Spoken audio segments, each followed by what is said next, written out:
నేను ఈ మీటింగ్కి వచ్చేటప్పుడు ఏం వర్తమానం చెప్పాలి, ఒకటే వర్తమానం చెప్పాలి కదా అని ఆలోచిస్తూ ఉన్నప్పుడు ఒకటి రెండు వర్తమానాల గురించి సందిగ్ధంలో ఉన్నాను. లోనికి వచ్చినప్పుడు ఒక ఆయన పాడుతూ ఉన్నారు. ఆయన చాలా ఉద్రేకంగా పాడుతూ ఉన్నారు. చావు గురించి పాడుతూ ఉన్నాడు ఆయన. మనం చచ్చిపోతాం, అక్కడికి వెళ్తాం అనేసి. దాంతో ఒక చిన్న ధైర్యం వచ్చింది, దేవుడు నాతో కూడా చావు గురించి మాట్లాడమంటున్నాడని.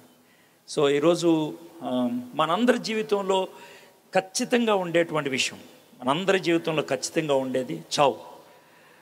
చావుని తప్పించుకోగలిగే వాళ్ళు ఎవరు లేరు. ఆయన కూడా అదే పాడాడు, శాస్త్రవేత్త అయినా ఏదో అని, చావు అనేది తప్పించుకోలేరు అనేసి. అలాంటి చావు మన జీవితానికి ఖచ్చితమైంది అయినప్పుడు చావు గురించి కొద్దో గొప్ప తెలుసుకుంటే బాగుంటుంది.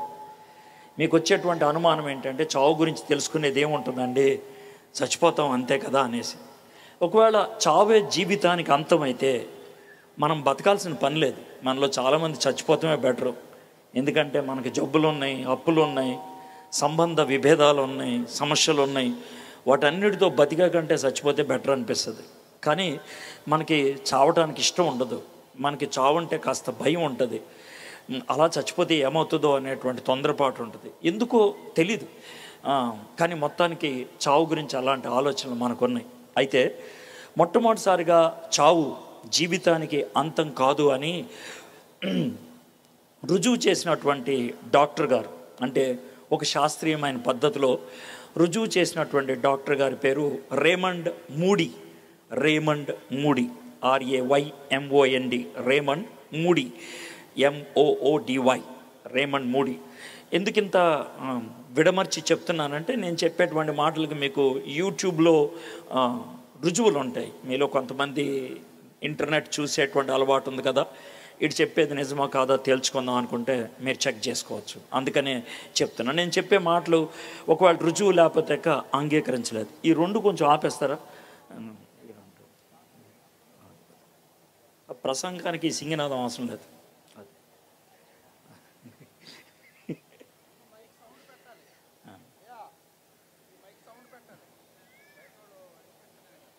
సార్, ఈ లైట్లన్నీ ఆపేయండి, లేకపోతే తిరగడం అని ఆపేయమన్నాను. ఈ రెండు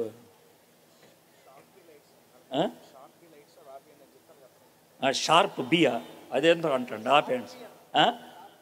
అదేదో సార్ ఆయన ఏదో చెప్తున్నాడు, అది ఆపేసాను. ఏదో ఒకటి మొత్తం ఇది ఆపేయండి సార్.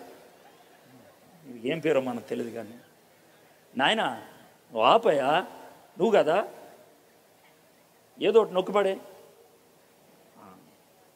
అమ్మాయి అది ఇటు తిరుగుతుంది, రిటర్న్ అది తిరగనంటుంది, ఊగుతుందా అదే, అంతేనా? ఫోన్లో రైట్, ఓకే సరే. అయితే నేను చెప్పేటువంటి మాటలు మీరు రుజువు లేకపోతే అంగీకరించలేరు. నేను కూడా అంతే. అందుకనే 1-4 సార్లు దాన్ని చదివి లేకపోతే దాన్ని పరిశీలించి అప్పుడే అంగీకరించడానికి సాధ్యమైంది. ఎట్లా అంటే 1959 సంవత్సరం జూన్ మాసంలో చివరిలో జరిగినటువంటి విషయం. డాక్టర్ రేమండ్ మూడీ అనేటువంటి ఆయన గుండె జబ్బు నిపుణుడు. ఆయన హాస్పిటల్కి ఒక పేషెంట్ని తీసుకొచ్చారు. అతనికి హార్ట్ అటాక్ వచ్చింది. ఆయన్ని బెడ్ మీద పెట్టే లోపల ఆయన చచ్చిపోయాడు. అయితే ఆయనకి ట్రామా డాక్టర్ అంటారు, అంటే అత్యవసర పరిస్థితిలో పనిచేసేటువంటి డాక్టర్. అందుకనే ఆయన కొన్ని ఇంజెక్షన్స్ ఎప్పుడు రెడీగా ఉంటాయి. కొంతమంది B pharmacy, M pharmacy medicine చేసేవాళ్ళు ఉంటారు కాబట్టి పేర్లు చెప్తున్నాను. తెలియపోతే సంతోషం, తెలిస్తే మంచిది. 3 ఇంజెక్షన్లు ఇచ్చాడంట. ఒకటి డెరిఫిలిన్, రెండోది ఇడిజోన్, మూడోది అడ్రలిన్. ఈ 3 ఇంజెక్షన్స్ ఇచ్చిన తర్వాత ఆయన హార్ట్కి పంపింగ్, ఆక్సిజన్ ఇవ్వటం, ఈ షాక్ కొట్టించడం, ఇవన్నీ చేసేప్పటికి 4.5 నిమిషాల తర్వాత అని లేచి కూర్చున్నాడంట. ఎవరన్నా చచ్చిపోయిన వాళ్ళు లేస్తే కనుక భయం వేస్తుంది కొంతమందికి సంతోషంగా ఉంటుంది, కొంతమంది ఆశ్చర్యంగా ఉంటుంది, ఏం చేయాలో అర్థం కాదు. ఒక 20-25 నిమిషాలు చాలా హడావిడిగా ఉంది. ఆ తర్వాత అందరూ పేషెంట్స్ వెళ్ళిపోయిన తర్వాత డాక్టర్ రేమండ్ మూడీ ఉన్నాడు, ఆ పేషెంట్ ఉన్నాడు. అతనికి ECG గీతలు గీస్తారే, ఆ గీత చూపించన్నాడంట. ఇదిగో ఇక్కడి నుంచి ఇక్కడ దాకా గీత స్ట్రైట్గా ఉంది, 4.5 నిమిషాలు అది.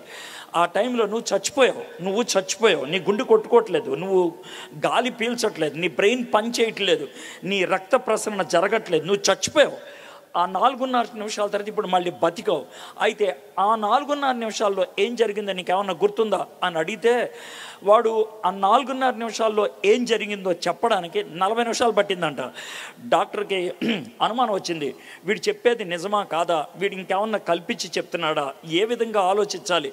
అయితే తనకు మాత్రం ఒక చిన్న అనుమానం అయితే వచ్చింది. ఏంటనంటే చావు జీవితానికి అంతం కాదు, ఏదో ఉంది వీడు చెప్పేదాన్ని బట్టి. అందుకే తన మిత్రులకి అందరికీ ఒక చిన్న వర్తమానం పంపించాడంట. మీ దగ్గర ఎవరైనా పేషెంట్ వచ్చి కనీసం 4 నిమిషాలు చచ్చిపోయి మళ్ళీ వెనక్కి వచ్చిన వాళ్ళు ఉన్నట్లయితే కనుక నేను కొన్ని ప్రశ్నలు పంపిస్తాను, వాటికి జవాబులు పంపించండి అని అడిగితే మొత్తానికి కొన్ని నెలలకి 6-7 నెలలకి 153 మంది దగ్గర నుంచి ఆయనకి సమాచారం వచ్చింది.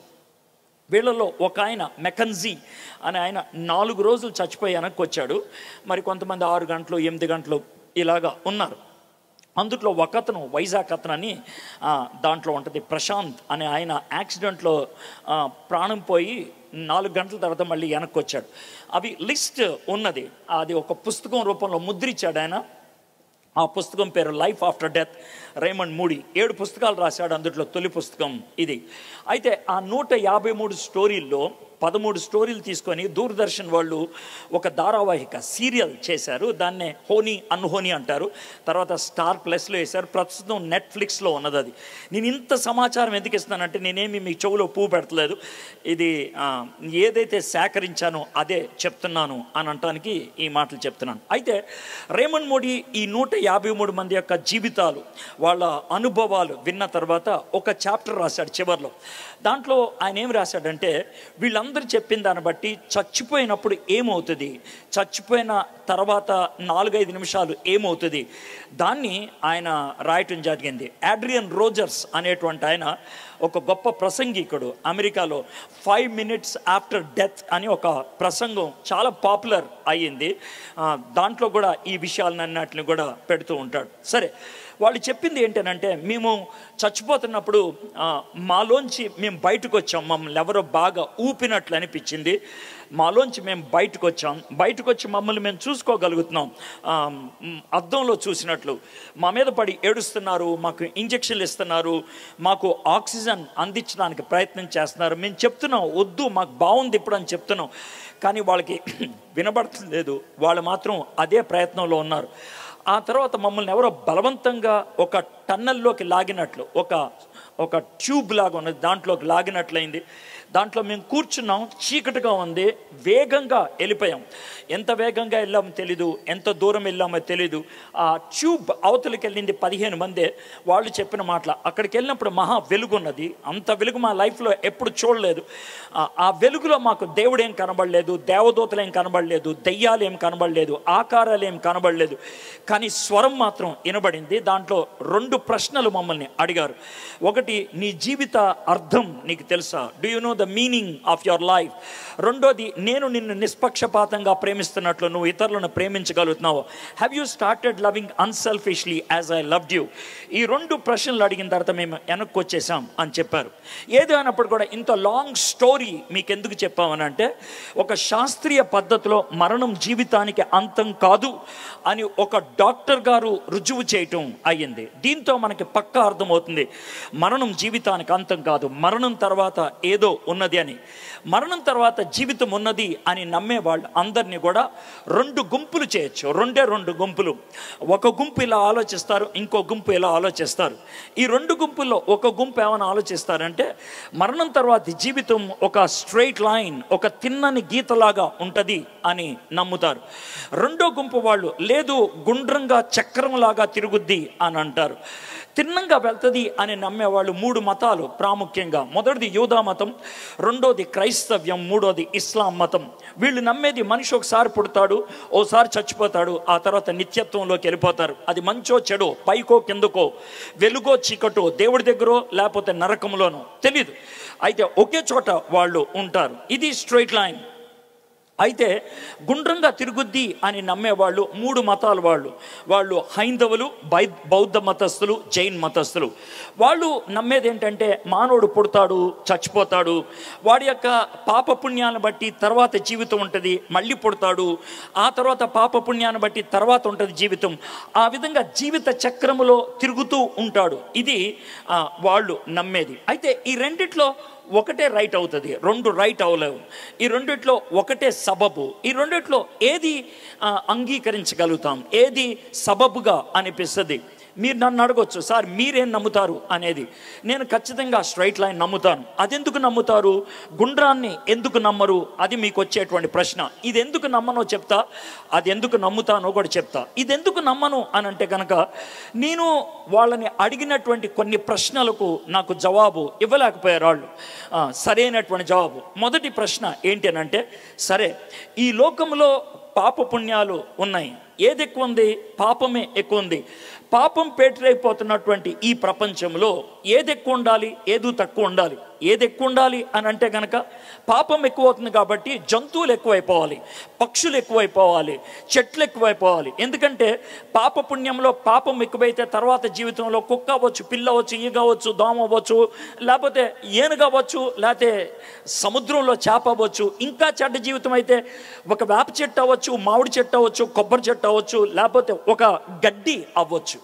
ఇది పరిస్థితి. అలాంటప్పుడు మనుషులు తగ్గాలి, జంతువులు, పక్షులు ఇవి పెరగాలి. కానీ మానవుడు ప్రస్తుతం చూస్తుంది అది కాదే. ఒక వారం రోజుల క్రితమే భారతదేశ జనాభా ప్రపంచంలో నెంబర్ 1 స్థానానికి వెళ్ళింది. 144 కోట్లు దాటింది భారతదేశ జనాభా. చైనాని దాటి నెంబర్ 1 పొజిషన్కి వెళ్ళాం. అంటే భారతీయులంతా పుణ్యుల, భారతీయులంతా పవిత్రంగా జీవిస్తున్నారు. మీరే ఆలోచించండి. సో ఇది నాకు సబబు అనిపించలేదు, నెంబర్ 1. ఇక నెంబర్ 2 ఆలోచించినట్లయితే, సార్ నేను మనిషిని, నాకు నైతికత అనేది ఉన్నది, నేను తప్పు చేస్తారే దుర్మార్గుడా, మనిషివా పశువా అని నన్ను తిడతావు, అది కూడా బాగానే ఉంది. నా కూతుర్నే రేప్ చేయడానికి ప్రయత్నం చేస్తే నువ్వు అసలు మనిషివా పశువా అని తిడతావు, బాగానే ఉంది. నేను మనిషిని కాబట్టి పాపపుణ్యాలు ఉంటాయి, నైతికత్వం ఉంటుంది. అయితే నేనే జంతువునయ్యాను అనుకో, జంతువునైతే నాకు తారతమ్యాలు తెలియవు కదా, పాపపుణ్యాలు లేవు కదా. మరి ఆ జంతువు యొక్క తర్వాత జీవితం ఎవరు డిసైడ్ చేస్తారు, ఎలా డిసైడ్ చేస్తారు? దానికి జవాబు లేదు. ఇక 3వది, 1000 సంవత్సరాల నుంచి మనం లెక్కేసుకుంటే ఏ సంవత్సరం కూడా ఈ సంవత్సరం జనాభా తగ్గిందిరా మనుషులది అనేవాడు ఎవడు లేడే. మరి అంటే 1000 సంవత్సరాల నుంచి పుణ్య జీవితమే ఎక్కువైందా? దీనికి జవాబు లేదు. 4వది, గుండ్రం గీయటానికి ఒక చోట ఆరంభం ఉండాలి, ఒక చోట అంతం ఉండాలి. మరి ఆరంభం ఎక్కడా, అంతం ఎక్కడా? జవాబులు లేవు. ఈ కారణంతో నేను గుండ్రాన్ని నమ్మలేకపోతున్నాను. అయితే నమ్మగలిగేది ఒకటే, స్ట్రైట్ లైన్ నమ్ముతున్నాను. ఎందుకు నమ్ముతాను స్ట్రైట్ లైన్ అని అంటే, నాకు ఏదో సైంటిఫిక్ జవాబు ఇచ్చారని కాదు, లేకపోతే ఒక తాత్వికమైనటువంటి జవాబు ఇచ్చారా లేదా తర్వాత విషయం. అతి గొప్ప రుజువు నాకు దొరికింది ఏంటి అని అంటే, ఒక ఆయన చచ్చిపోయి ఆయన తిరిగి లేచి హలో బాస్, చావు తర్వాత జీవితం ఇలా ఉంటుంది అని చారిత్రకంగా చెప్పాడు. అది చాలు నాకు, అది చాలు. చరిత్రలో ఆ విధంగా రుజువు చేశాడు. ఎవడు సారాడు అని అంటే, ఆయన్నే యేసు ప్రభు అని అంటారు, ఆయన్ని యేసు ప్రభు అంటారు.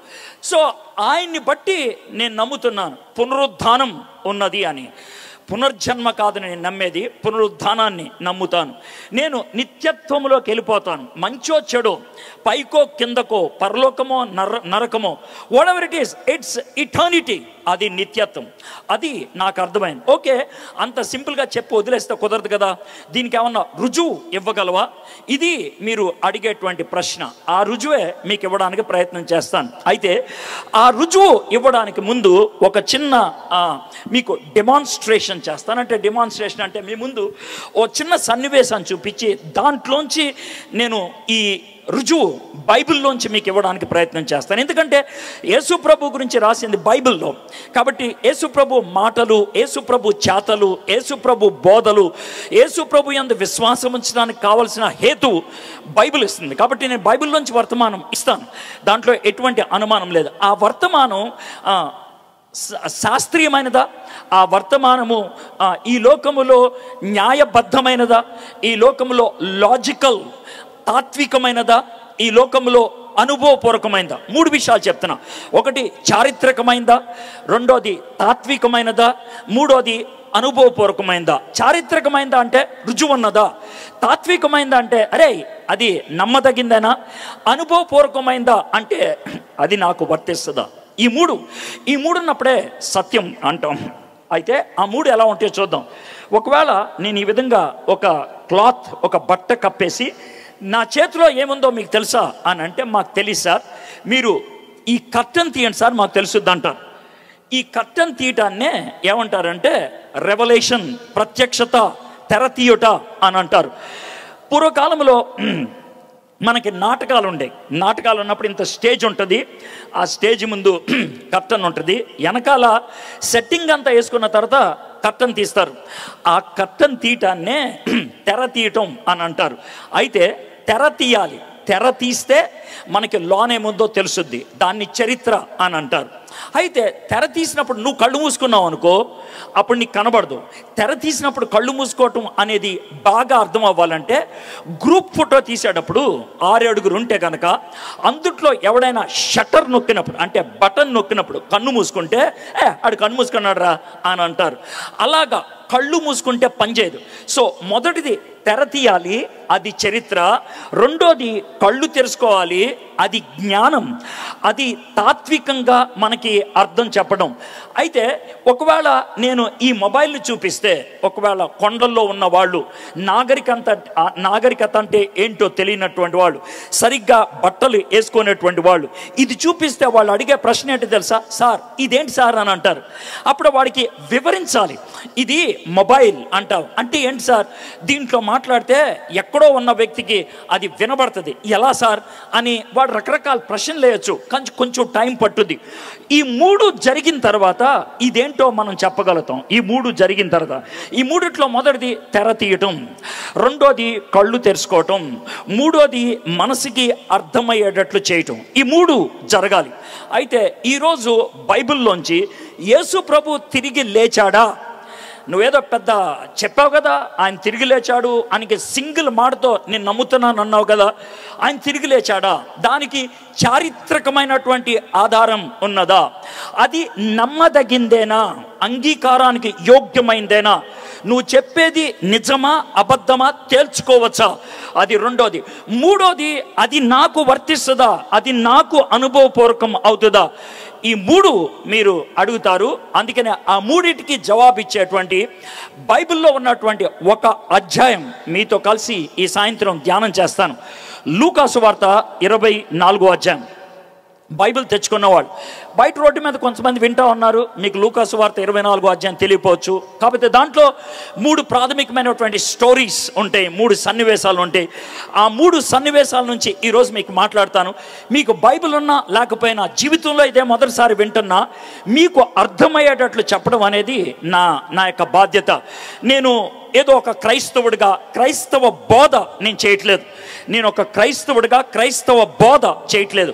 ఒక జర్నలిస్ట్గా అంటే ఒక న్యూస్ పేపర్ వ్యక్తి సత్యాన్ని ఏ విధంగా అన్వేషిస్తాడో, ఒక లాయర్ ఏ విధంగా సత్యాన్ని అన్వేషిస్తాడో, నేను పిచ్చి ప్రశ్నలన్నీ అడిగి దాంట్లోంచి సత్యాన్ని వెలికి తీయడానికి ప్రయత్నం చేస్తాను. చివరికి నేను కోరుకునేది ఒకటే, నేను చెప్పేది సత్యమని మీరు చారిత్రకంగా, తాత్వికంగా, అనుభవపూర్వకంగా అంగీకరిస్తే ఈ రాత్రి యేసు ప్రభుని మీ సొంత రక్షకుడిగా అంగీకరిస్తారా? అది నా ముందున్నటువంటి సవాల్, అది నేను ముందేసేటువంటి సవాల్. నువ్వు చెప్పిందంతా చెప్పు, ఆ తర్వాత నేను వెళ్ళిపోతానంటే నేను పిచ్చోని కాదు. You must be very serious. ఈ రాత్రి నేను చెప్పేది నిజం అని నీకు అర్థమైతే, నేను చెప్పేది సత్యం అని నువ్వు గ్రహించగలిగితే, ఈ రాత్రి ఆయన నిజమైన దేవుడురా అని అనగలిగే దమ్ముందా నీకు? ఒకవేళ నేను చెప్పేది కరెక్ట్ కాకపోతే నన్ను ఇక్కడ ఆపి గోపు మీద కొట్టి అడుగు, నేను సమాధానం చెప్తా. I give you an opportunity, నన్ను ఆపి అడుగు. మనం ఎంతకాలం వాదించుకుంటామండి, ఎంతకాలం ఊగిసలాడతాం, సెటిల్ చేసుకుంటే అయిపోతుంది. యేసుక్రీస్తు నిజంగా దేవుడైతే ఆయన కాళ్ళు పట్టుకుంటాం, ఆయన దేవుడు కాబట్టి ఆయన మొహం మీద తూ అని మూసి వెళ్ళిపోదాం. That's it. ఎంతకాలం ఊగిసలాడుతాం? How long? ఏదో ఒక పాయింట్లోకి మనం వచ్చేస్తే బాగుంటుంది.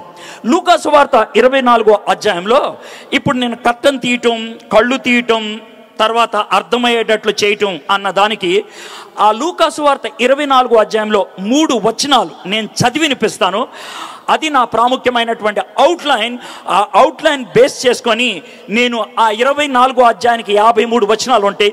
దాంట్లో ఉన్నటువంటి సారాంశం అంతా మీకు కథలాగా చెప్పడానికి ప్రయత్నం చేస్తాను. ఓకే, 24వ అధ్యాయం 2వ వచనం. ఆయన ఆదియందు దేవుని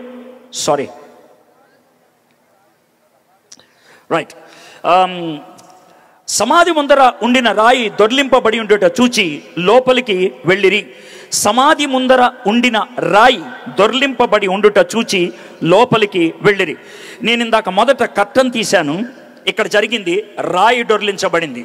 మొదట తెరుచుకున్నది సమాధి రాయి. మొదట తెరుచుకుంది సమాధి రాయి. సమాధి రాయిని తీసింది లోనున్న యేసయ్య బయటికి రావడానికి కాదు, బయటున్న మనం లోనకెళ్ళి ఆయన లేడు అని తెలుసుకోవడానికి. ఇది చరిత్ర, ఇది చరిత్ర. రెండోది 31వ వచనాన్ని మీకు చదివి వినిపిస్తాను. 31. వారి కన్నులు తెరవబడి ఆయనను గుర్తుపెట్టిరి. మొదటిది సమాధి మీదున్న రాయి తీశారు లోనకెళ్ళి చూడటానికి, అది చరిత్ర. రెండోది కళ్ళు తెరిచాడు. వావ్, ఈయన చెప్తుంది నిజమేరా అని మనము గ్రహించటానికి, జ్ఞానం మన తెలివికి కలవడానికి మన కళ్ళ ముందు రుజువు ఆయన ఇచ్చాడు. సమాధి తెరిచాడు, కళ్ళు తెరిచాడు. మూడోది 45వ వచనం. అప్పుడు వారు లేఖనములు గ్రహించినట్లు ఆయన వారి మనస్సు తెరిచి, ఆయన తెరిచింది మనస్సుని. 3 తెరిచాడు దేవుడు. ఒకటి సమాధి మీద రాయి తీశాడు, అది చరిత్ర. రెండోది కళ్ళు తెరిచాడు, అది తాత్విక జ్ఞానం. మూడోది మనసును తెరిచాడు, అంగీకరించడానికి, విశ్వసించడానికి, నమ్మటానికి, కాళ్ళు పట్టుకోవడానికి, ఆయన దేవుడు అని గుర్తించడానికి, గుండె లోతుల్లో జరిగే అనుభవపూర్వకమైనటువంటి పని. ఈ 3 24వ అధ్యాయంలో మనం జరిగినట్లు చూస్తూ ఉంటాం. సో నేను ఒక స్టోరీ లాగా చెప్పుకుంటూ వెళ్తాను. మొట్టమొదటిసారి విన్నా కూడా మీకు అర్థం అవడానికి వీలవుతుంది. సరే, మొదటి వచనం నుంచి చదువుతాను. ఆదివారమున తెల్లవారుచుండగా, ఇది ఆదివారం జరిగినటువంటి విషయం. ఏ ఆదివారం జరిగింది? యేసుక్రీస్తు ప్రభువారి యొక్క జీవితంలో ఒక వారం చాలా ప్రాముఖ్యమైంది. సండే నుంచి సండే 8 రోజులు. ఆ 8 రోజుల్లో చాలా గొప్ప గొప్ప విషయాలు జరిగినాయి. మొదటి రోజు ఇనాగరల్, చివరి రోజు సెరమనీ క్లోజ్. మనకి ఒలింపిక్స్ జరుగుతున్నాయి అనుకోండి, ఇనాగ్రేషన్ చాలా హడావిడిగా జరుగుద్ది, కంక్లూషన్ కూడా చాలా హడావిడిగా జరుగుద్ది. యేసుక్రీస్తు ప్రభువారి యొక్క జీవితంలో పుట్టుక చాలా సైలెంట్గా అయింది. యేసుక్రీస్తు వారి జీవితంలో పుట్టుక చాలా సైలెంట్గా అయింది. యేసయ్య పుట్టినప్పుడు కొంతమంది గొర్రెలు కాసుకునే వాడికి మాత్రమే చెప్పారు. అది కూడా సైలెంట్గా. కొంతమంది దేవదూతలు ప్రైవేట్గా పాట పాడారు, పబ్లిక్గా కూడా పాట పాడలేదు, వాళ్ళకి మాత్రమే. సో యేసుప్రభువు వారు పుట్టింది ఒక పశువుల పాకలో, ఒక సైలెంట్ నైట్లో. ఆ విధంగా దేవదూతలు ప్రైవేట్గా పాట పాడారు. It was very silent. అయితే యేసుక్రీస్తు ప్రభు వారి యొక్క జీవితంలో ఒక రోజు చాలా గొప్ప హడావడి. అంత హడావడి ఆయన లైఫ్లో ఎప్పుడు లేదు. ఎప్పుడంటే ఆ రోజు లాజర్ ఇంటికి భోజనానికి వెళ్ళాడు ఆయన. ఎందుకంటే చనిపోయిన లాజర్ తిరిగి లేచాడు. వాళ్ళ ఇంట్లో థ్యాంక్స్ గివింగ్ స్తుతి కూడిక పెట్టారు, అందుకే వాళ్ళ ఇంటికి వెళ్ళారు. చాలామంది చనిపోయిన లాజర్ ఎలా ఉంటాడో చూడటానికి వచ్చాడు, లేపిన యేసుని చూడటానికి వచ్చారు. సో వాళ్ళందరూ ఒక డెసిషన్లోకి వచ్చారు. రే, ఈయనరా ఖతర్నాకరా బాబు, ఈయనే. ఇక లాభం లేదని కనబడిన చెట్లు కొమ్మలన్నీ నరికేసి వాళ్ళు ఊపేసుకుంటూ హోసన్నా హోసన్నా అంటే వాళ్ళ భాషలో యేసయ్య నువ్వే రక్షకుడివి, యేసయ్య నువ్వే రక్షకుడు అని అరుచుకుంటూ వెళ్ళిపోయి వాళ్ళ యొక్క చీరలు, వాళ్ళ యొక్క బట్టలు రోడ్డు మీద పరిచేస్తే ఆయన గాడిద మీద నడుచుకుంటూ వెళ్తా ఉంటే ఈయన నడుచుకుంటూ వచ్చాడు. That is the greatest moment. అది ఒక విధంగా ఐపీఎల్ ఓపెనింగ్ సెరమనీ లాంటిది, ఒలింపిక్స్ ఓపెనింగ్ సెరమనీ లాంటిది. ఆ ఓపెనింగ్ సెరమనీలో యేసయ్య గ్రౌండ్లోకి ఎంటర్ అయ్యాడు. ఆయన గ్రౌండ్ యెరూషలేం, ఆయన గేమ్ యెరూషలేం, ఆయన ఫైట్ యెరూషలేం. యెరూషలేములో ఆట మొదలయ్యింది, బయట కాదు. ఆయన దెయ్యాలను ఎల్లగొట్టినప్పుడు కాదు ఆట మొదలైంది. చచ్చిపోయిన వాళ్ళని తిరిగి లేపినట్లు కాదు ఆట మొదలైంది.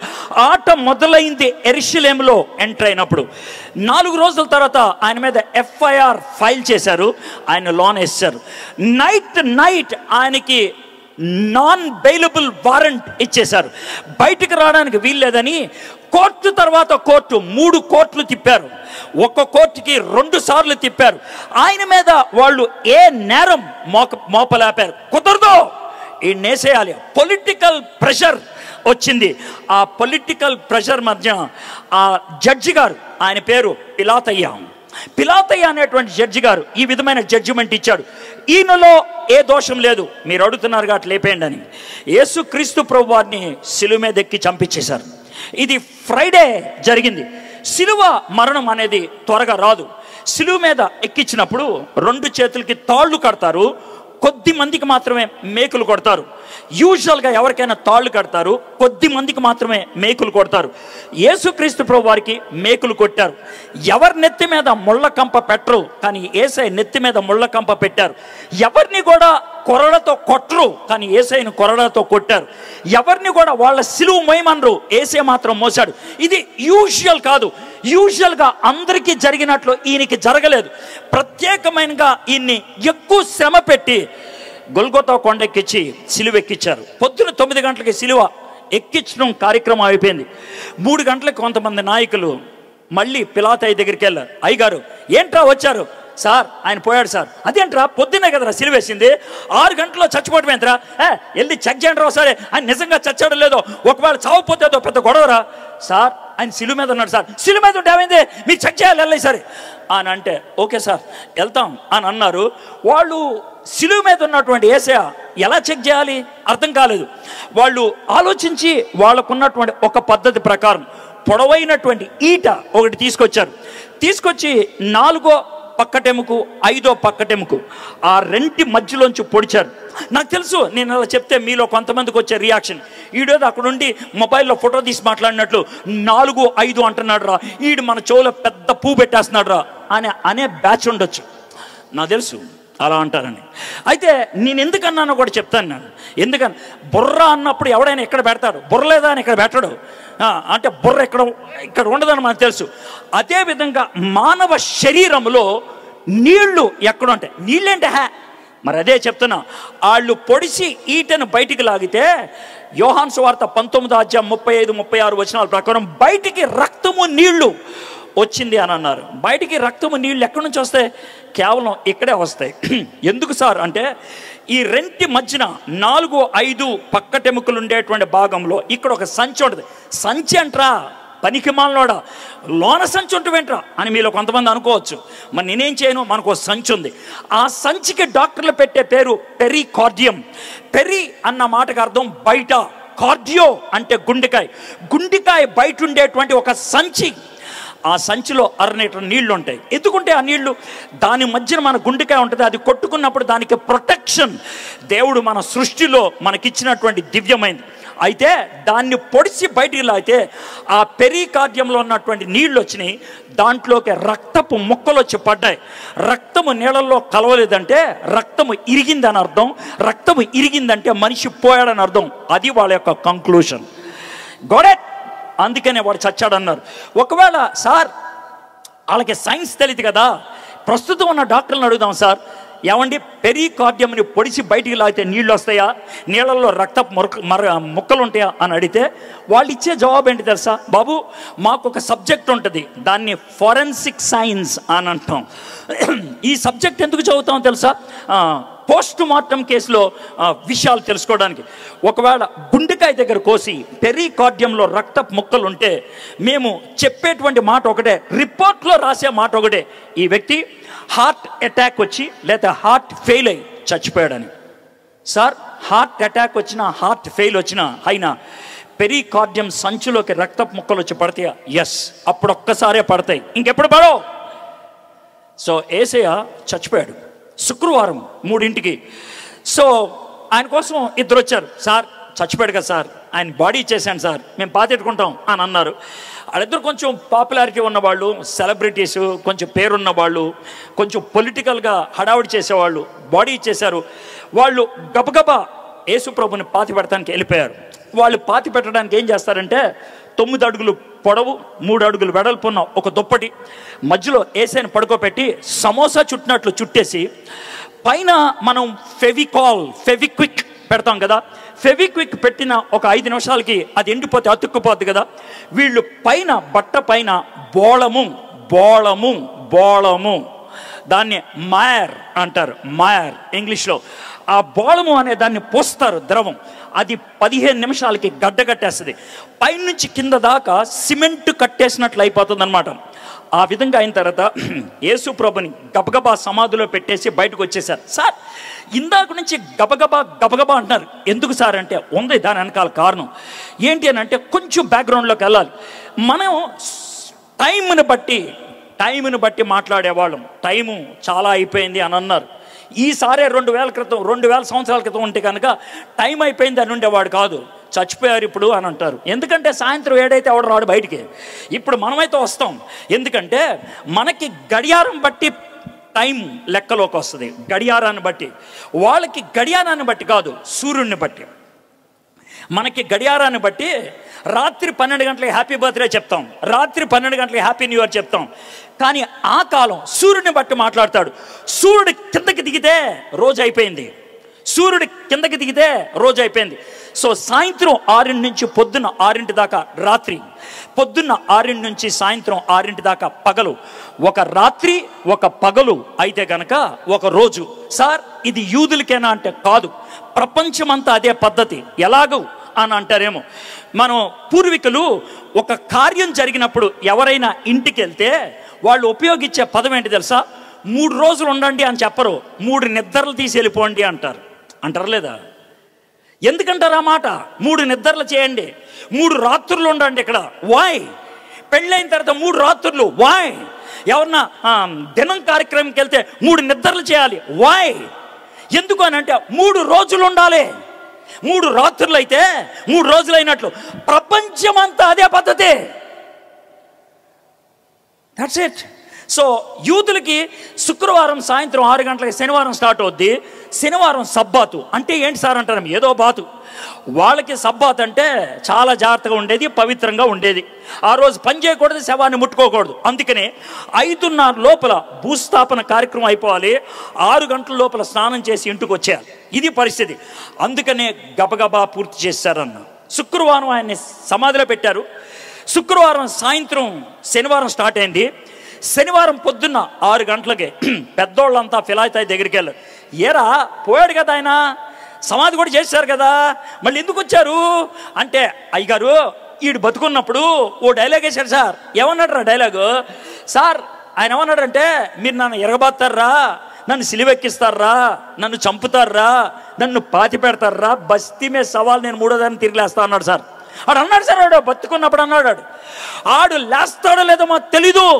వాడు లేవకుండా ఎవడన్నా శవాన్ని ఎత్తుకెళ్ళిపోతే మనం ఏం చేయాలో తెలియదు సార్. కాబట్టి మీరు ఏదో ఒకటి చెప్పండి అంటే, నేనేం చేయనురా, 1.5 టన్ను బరువు రాయి పెట్టారు కదా, దాన్ని తొయ్యటం కష్టం కదరా, ఓ పని చేయండి రా, చుట్టూ సెక్యూరిటీ గార్డ్ని పెట్టండి. సార్ సెక్యూరిటీ గార్డ్ పెడితే సరిపోదు సార్, మరి ఏం చేయమంటావు? సార్ మన ప్రభుత్వపు సీల్ పడాలి సార్. ఓకే, ప్రభుత్వపు సీల్ వేసేయండి, దాన్ని ఎవడైనా ముట్టుకుంటే మరణ శిక్షే. ఆ విధమైన కట్టుదిట్టాన్ని చేశారు శనివారం. ఇది పరిస్థితి. శనివారం సాయంత్రం 6 అయింది. శనివారం సాయంత్రం 6 గంటల దాకా పనులు ఏం చేయకూడదు. శనివారం సాయంత్రం 6 గంటల దాకా అటు ఇటు తిరగకూడదు. ఏమయ్యా నువ్వే పని చేయకూడదు అంటున్నావు, పిల్లల దగ్గరికి వెళ్ళారంటున్నావు, ఈ రాయి గిర్లి సెటప్ చేశారు. అది యూదులకు అది చేసింది, అది బయట వాళ్ళు. నేను యూదులకి సబ్బాత్ అని అన్నాను. అయితే యేసు ప్రభు ఫాలోవర్స్ ఎవరైతే ఉన్నారో ఎవరిదారిన వాళ్ళ ఇంటికి వెళ్ళిపోయారు. అయితే యేసు ప్రభుకి ఆడోళ్ళు ఎక్కువగా ఫాలోయింగ్ ఇచ్చేవాళ్ళు, చాలా ధైర్యంగా. యేసు ప్రభు శిలువ మీద చచ్చిపోతుంటే 4 ఆడోళ్ళు ఉన్నట్లు దాఖలాలు ఉన్నాయి, కానీ ఒకడే మగోడు ఉన్నాడు. ఆయన చచ్చిపోయి సమాధి చేసిన తర్వాత శనివారం సాయంత్రం 6 గంటలకు ఆదివారం స్టార్ట్ అయిన తర్వాత కొంతమంది ఆడోళ్ళు కూర్చునిపోయారు. వాళ్ళు కజిన్స్ అవుతారు, అక్క చెల్లెళ్ళు పిల్లలు ఇలాంటి వాళ్ళు అనమాట. అక్క చెల్లి మరి ఏసే చచ్చిపోయాడు కదా, ఆయనకి మొహానికి పౌడర్ రాసారులే తెలీదు, ఆయన గడ్డం దువ్వేరలో తెలీదు, ఆయన తల దువ్వేరలో తెలీదు, ఆయన కాళ్ళకి పసిపేసారులే తెలీదు, మనం గబగబా ఏమన్నా చేద్దాం అనేసి సాయంత్రం 6 గంటల తర్వాత సున్నిపిండి అవన్నీ గబగబా నూరేశారు. ఎందుకంటే వెళ్ళి ఓసారి మన తృప్తి కోసం చేద్దాం అన్నట్లు వాళ్ళు అవన్నీ నూరుకొని బహుశా పూర్తి అయ్యేటప్పటికి 9 అయిన ఉంటుంది. 9 అయిన తర్వాత ఈ ఆడవాళ్ళంతా కలిసి సమాధి దగ్గరికి వెళ్తున్నారు. సీన్ చూద్దాం. ఆదివారం తెల్లవారుచుండగా ఆ స్త్రీలు తాము సిద్ధపరిచిన సుగంధ ద్రవ్యములు తీసుకొని సమాధి వద్దకు వచ్చి, ఆ స్త్రీలు 4 పేర్లు మత్తయి రాశాడు. ఈయన రాయలేదు. ఈయన ఎందుకు రాయలేదంటే లూకా రాసేది జనానికి, ప్రపంచానికి. ఆడెవడితే నీకే అమ్మాయిలు. కానీ మత్తయికి ఇంపార్టెంట్, ఎందుకంటే వాళ్ళకి రాస్తున్నాడు, యూదులకి. అందుకే ఎవరెవరు వెళ్ళారో పేర్లు రాశాడు. సో ఎవరు రాస్తున్నారు, ఎవరికి రాస్తున్నారు అన్నది చాలా ప్రాముఖ్యం. యేసే గురించి ఒక బయోగ్రఫీ ఉంటే ఈడు మాయగాడేమో అనుకోవచ్చు. మనకి 4 బయోగ్రఫీలు ఉన్నాయి. వెరిఫై చేయడానికి 4 ఉన్నాయి. ఈ 4 4 చోట్ల నుంచి రాశారు. మత్తయి ఆఫ్రికాలో ఉండి రాశాడు. లూకా ఆయన గ్రీస్ దేశంలో ఉండి రాశాడు. మార్కు సువార్త రోమ్ పట్టణంలో ఉండి రాశాడు. యోహాను టర్కీ దేశంలో ఉండి రాశాడు. వీళ్ళు అరే నువ్వు అక్కడ దాకా రాసా, అక్కడి నుంచి ఇక్కడ దాకా రాస్తా అని మాయ చేసిన వాళ్ళు కాదు. ఒక్కొక్కళ్ళు ఒక్కొక్క టైంలో రాశారు. మత్తయి 55లో రాశాడు. మార్క్ 61లో రాశాడు. లూకా 66 తర్వాత రాశాడు. యోహాను 90లో రాశాడు. టైం ఫ్రేమ్ కూడా మారిపోయింది. నేను ఇవన్నీ చెప్తుంది ఎందుకు తెలుసా? నేను మాయ చేయట్లా, మీ ముందు చరిత్ర పెడుతున్నాం. It is history. Point to point మనం చెప్పగలుగుతాం. సరే, ఈ అమ్మాయిలు వెళ్తున్నప్పుడు దారిలో కొంతమంది మాట్లాడుకుంటున్నారు. ఈ అమ్మాయిలు ఏమే మనం ఆడికి వెళ్తున్నాం సమాధి దగ్గరికి, మరి రాయి ఎవరు దొరికిస్తారు? 1.5 ఉంటుందంట బరువు. 6 నుంచి 8 మంది తోస్తే కానీ పని అవదంట. ఇది ఎలాగా అని అంటే ఊరికవే పొద్దున్నే ఎప్పుడు అపశకన మాటలు, ఎవడో ఒకడు ఉంటాడులే పద అని సమాధి దగ్గరికి వెళ్ళారు. వెళ్ళినప్పుడు జరిగిన విషయం ఏంటి చూద్దాం. సమాధి ముందర ఉండిన రాయి దొర్లింపబడి ఉండేట చూచి లోపలికి వెళ్ళిరు. కానీ మూసిన తలుపు తెరిచింది. ఎవడు తీస్తాడా అని ఆలోచిస్తున్న తలుపు తెరిచింది. న్యాచురల్గా వాళ్ళకి వచ్చేది అని చాలా హ్యాపీగా పరిగెత్తుకొని లోనికి వెళ్ళారు. లోనికి వెళ్తే యేసయ్య బాడీ లేదు. పచ్చి భాషలో చెప్పాలంటే యేసయ్య శవం దొరకలేదు. వాళ్ళకి జాగ్రత్తగా చూసి ఉండరు, ఎక్కడ లేదు, ఏ దాఖలాలు లేదు. ఏమైంది? బయటకు వచ్చి ఎవడో ఎత్తుకెళ్ళిపోయాడు రా. చివరికి నేను గడ్డం దువ్వలేపాను, మొహం ముద్దు పెట్టుకోలేపాను, కాళ్ళకి పసుపు రాయలేపాను. అది వాళ్ళకు ఉన్నటువంటి టెన్షన్. అలా ఏడుస్తుంటే ఏం జరిగిందో చూడండి. ఇందును గూర్చి వారికి ఏమియో తోచకుండగా ప్రకాశమైన వస్త్రములు ధరించిన 2 మనుషులు వారి యొద్ద నిలవబడి, లూకా పబ్లిక్ రాస్తున్నాడు, అందుకే 2 మనుషులని రాశాడు. ఇదే మాట మత్తయి రాస్తున్నప్పుడు ఏమని రాస్తాడు తెలుసా? 2 దేవదూతలను రాస్తాడు. ఎందుకని వాళ్ళకి దేవదూతలు రాశారంటే యూదులకి దేవదూతలు అంటే ఏంటో తెలుసు, బయట ప్రజలకి దేవదూతలు అంటే తెలియదు. వాళ్ళకి తెలిసిందల్లా దెయ్యాలు. అందుకే దెయ్యం అన్నదని చెప్తే బాగోదని మనుషులు అని చెప్పాడు. ప్రకాశమైనటువంటి వస్త్రాలు ధరించినటువంటి వాళ్ళు ఏం చేశారంటే వారు భయపడి ముఖములను నేల మోపి ఉండగా, వీరు సజీవుడైన వానిని మీరెందుకు మృతుల్లో వెతుకుచున్నారు? ఇదేం ఫిలసాఫికల్ మాటయా? సజీవుడైనటువంటి వాడిని మృతుల్లో ఎందుకు ఎత్తుతున్నారు? బతుకున్న వాడిని సమాధిలో ఎందుకు ఎత్తుతున్నారు? లేచున్న వాడిని సమాధిలో ఎందుకు ఎత్తుతున్నారు? వీళ్ళకి ఆ టెన్షన్లో, ఆ బాధలో అర్థం కాగా సొల్లు కొట్టకుండా చెప్పా ఏమైంది ఆయన బాడీ, ఏమైంది ఆయన బాడీ, ఇలాగా అరిచారేమో. అప్పుడు వాళ్ళు ఇచ్చినటువంటి జవాబు, ఆయన ఇక్కడ లేడు. ఇక్కడ లేడంటే అర్థం ఏంటి? ఎవరినైనా తీసుకెళ్ళాడా? ఆయన లేచున్నాడు అంటే ఆయన లేచాడు. ఇది ఎలా నమ్మాలయా? మీకు అర్థం కావట్లేదా? చూడండి, ఆయన ఇక్కడ లేడు, లేచున్నాడు. ఆయన ఇంకా గలిలీలో ఉండినప్పుడు మనుష్య కుమారుడు పాపిష్టులైన మనిషి చేతికి అప్పగింపబడి సిలువ వేయబడి 3వ దినమంది లేవలసినదని ఆయన మీతో చెప్పిన మాట జ్ఞాపకం చేసుకున్నాడని వారితో అనరే. మీకు మైండ్ దొబ్బిందా? ఏం చెప్పాలి మీకు? మీరు గలిలీలోంచి యెరూషలేంలోకి వస్తున్నప్పుడు ఆయన మొట్టమొదటిసారిగా ఏమన్నాడు? నేను యెరూషలేంకి వెళ్తున్నాను, అక్కడ నన్ను పట్టుకుంటారు, నన్ను ఎరగబాస్తారు, నన్ను చంపుతారు, నన్ను సమాధి చేస్తారు, 3వ దినాన్ని నేను తిరిగి లేస్తా. చెప్పలేదైనా? చెప్పినట్లే జరిగిందా? చెప్పినట్లే జరిగింది. ఇది కొత్త విషయం కాదు. ప్లాన్ ఆఫ్ యాక్షన్ అదే, ప్లాన్ అదే, చెప్పినట్లే జరిగింది. ఈ ఆడవాళ్ళకి ఓ పట్టాన్న అర్థం కాదు, ఏవరా చెప్తున్నారు అని అనుకుంటూ ఉంటారు. అయితే మత్తయి రాస్తాడు, ఆ విధంగా ఏడుస్తుంటే యేసయ్య వాళ్ళ దగ్గరకు వచ్చి మగ్దలేని మరియతో మాట్లాడాడు. అది ఇక్కడ రాయలే, ఎందుకంటే ఇలా చెప్తే అర్థం కాదని. ఆ తర్వాత యేసయ్య అంటాడు, వెళ్ళి నువ్వు మనోళ్ళతో చెప్పు అని. అయితే ఒక ఆడదానికి చెప్పాడు యేసయ్య, నువ్వు వెళ్ళి మగోళ్ళకి చెప్పని. ఒక ఆడదానికి. ఇది చాలా ఇంట్రెస్టింగ్ థింగ్. ఎందుకో తెలుసా? ఆడది చెప్పే మాటలు యూదులు నమ్మరు, ఆడది చెప్పే మాటలు రోమీలు నమ్మరు. ఆడది చెప్పే మాటలు యూదులు ఎందుకు నమ్మరంటే ఆడదాన్ని తక్కువగా చూస్తారు. ఆడది చెప్పే మాటలు రోమీలు ఎందుకు నమ్మరంటే వాళ్ళు కుక్కతో సమానంగా ఆలోచిస్తారు. కాబట్టి ఇద్దరు నమ్మరు. కానీ ఏసేమన్నానంటే నువ్వు ఆడదానివైనా నువ్వు వెళ్ళి చెప్పు అన్నాడు. ఇది నెగటివ్. అయితే పాజిటివ్ ఏంటో మీకు చెప్తాను. ఒకవేళ ఇదే మాట ఒక మొగోడికి చెప్పంటే ఆడు చెప్పడు. ఎందుకంటే మన ఇళ్లలో జరిగేటువంటి విషయం మగోళ్ళకి ఏమైనా తెలిస్తే వాళ్ళు లోనే ఉంచేసుకుంటారు, చాలా గంభీరంగా పెడతారు. ఒకవేళ గొడవ అయిపోయిన తర్వాత ఏమండి అంటే నాకు తెలిసే. మరి తెలిస్తే ఎందుకు చెప్పలేదంటే చెప్పలేదులే, నీకెందుకని చెప్పలా, నువ్వు టెన్షన్ పడతావని చెప్పలా.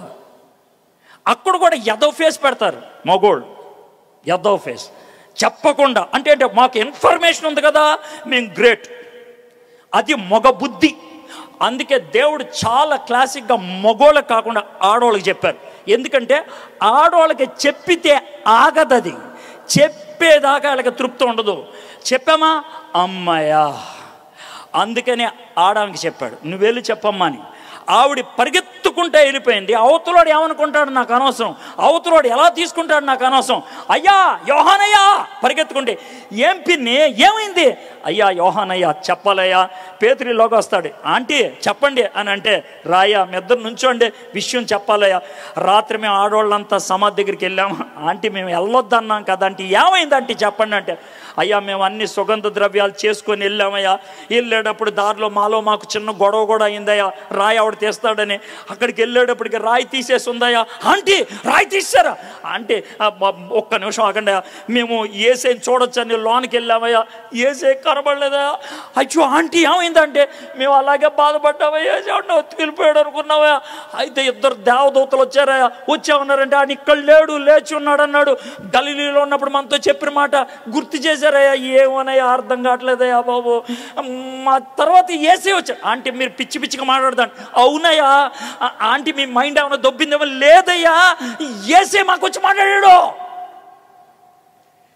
మీలో కొంతమందికి ఏంటి సార్ మైండ్ దొబ్బింది, ఇలాంటి మాటలు ఉపయోగించేస్తున్నారు, తప్పు కదండి అంటే కరెక్ట్గా అదే మాట ఉంటుంది. చూడండి 11వ వచనం. అయితే వారి మాటలు వీరి దృష్టికి వెర్రి మాటలుగా కనబడిన కనుక వీరు వారి మాటలు నమ్మలేదు. వెర్రి మాటలు అంటే మీకు అర్థం కాదేమో, ప్రస్తుత కాలానికి ఉపయోగించే డైలాగ్ అంటే తెలుసా? ఎరా నీకేమన్నా మెంటలా, నీకేమన్నా మైండ్ దొబ్బిందా?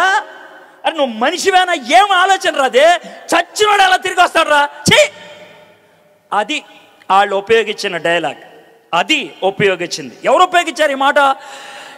పేతురు యోహాను ఉపయోగించారు. అన్నా మీరు వెళ్ళి చూడండి అన్న అంటే పరిగెత్తుకుంటా సమాధి దగ్గరికి వెళ్ళారు.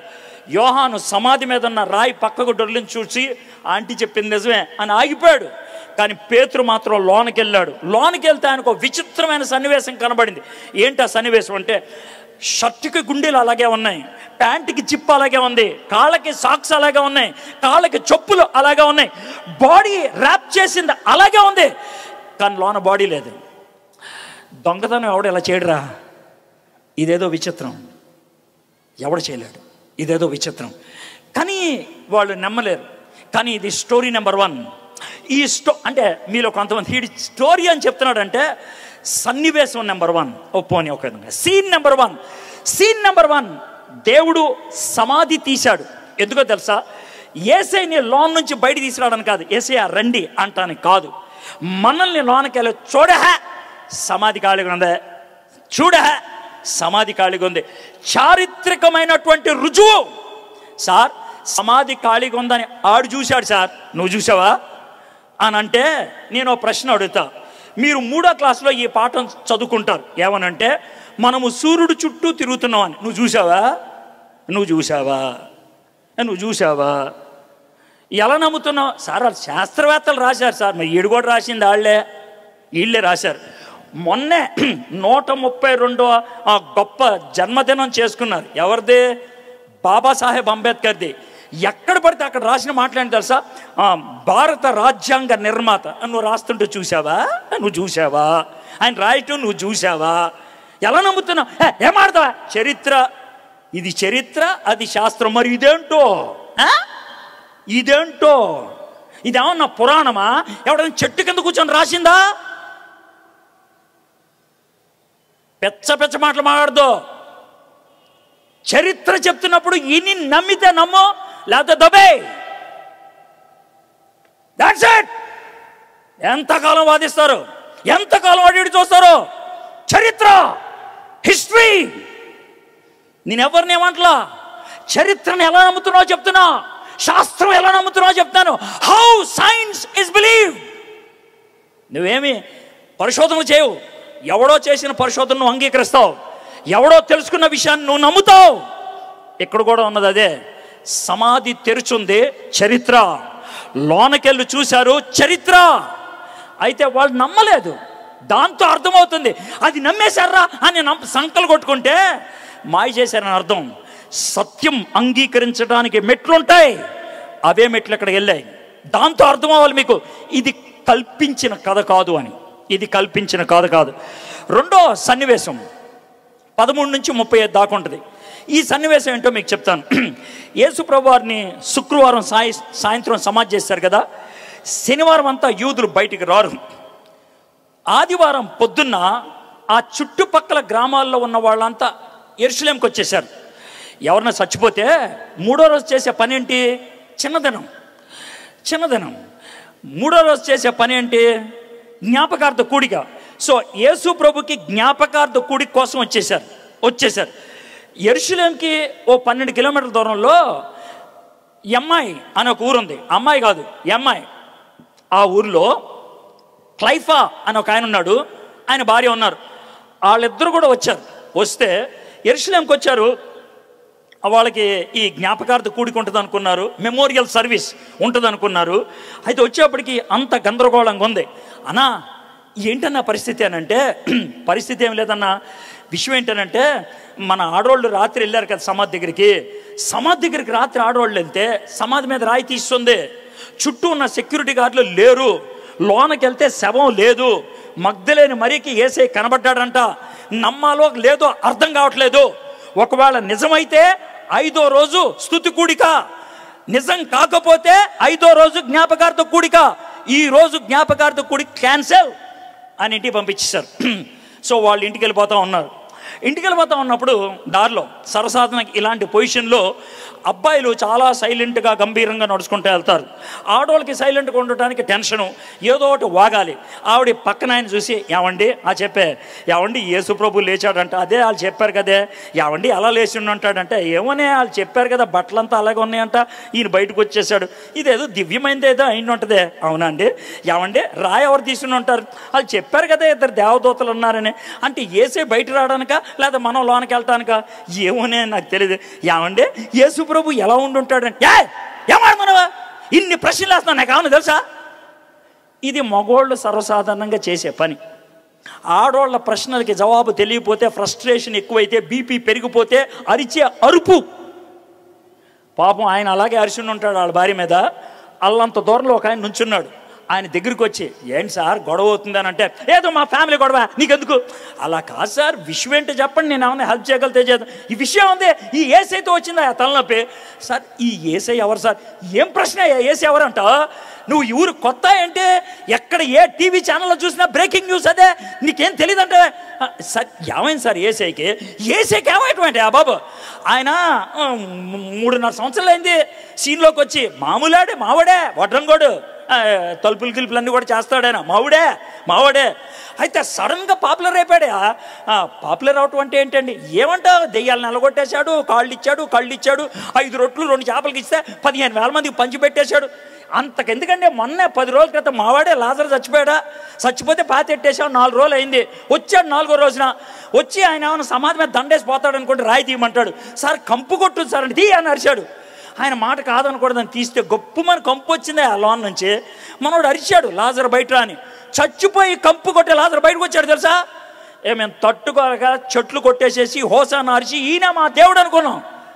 ఎఫ్ఐఆర్ బుక్ చేశారు, లోన్ వేసేసారు. శిలువ మీద ఎక్కించి చంపించేశారు. మేము చాలా బాధపడ్డాం. అయితే అసలు విషయం చెప్తాం ఏంటండి, శిలువ ఎక్కి చచ్చిపోయాడా, సమాధి చేసామా, అయిపోతే బాగుండేదా? లేచాడంటయ్యా బాబు. ఆయన లేచాడా కాదో అర్థం కావట్లేదయ్యా. ఇప్పుడు మేము జ్ఞాపకార్థ కూడికి పెట్టుకోవాలా, స్తుతి కూడికి పెట్టుకోవాలా, అర్థం కావట్లా. అది పరిస్థితి. ఇలాంటి సిచ్యువేషన్లో ఆ పక్కన వచ్చినటువంటి వ్యక్తి మాట్లాడేటువంటి మాటలు చూద్దాం. 25వ వచనం. అందుకు ఆయన ఎవరు కాదు, యేసయ్య. వీళ్ళు గుర్తుపట్ల. అందుకు ఆయన, అవివేకులారా, ప్రవక్తలు చెప్పిన మాటలన్నిటినీ నమ్మని మందమతులారా. అవివేకులు అంటే సంకలో గొడుగు పెట్టుకొని తడుచుకుంటూ వెళ్ళిపోయే బ్యాచ్. అది అవివేకులు అంటే. వర్షంలో మామూలుగా తడుచుకుంటూ వెళ్తే ఎవరికైనా జాలి, వర్షంలో ఎవడైనా గొడుగు పెట్టుకొని వెళ్తే కనుక సూపరు.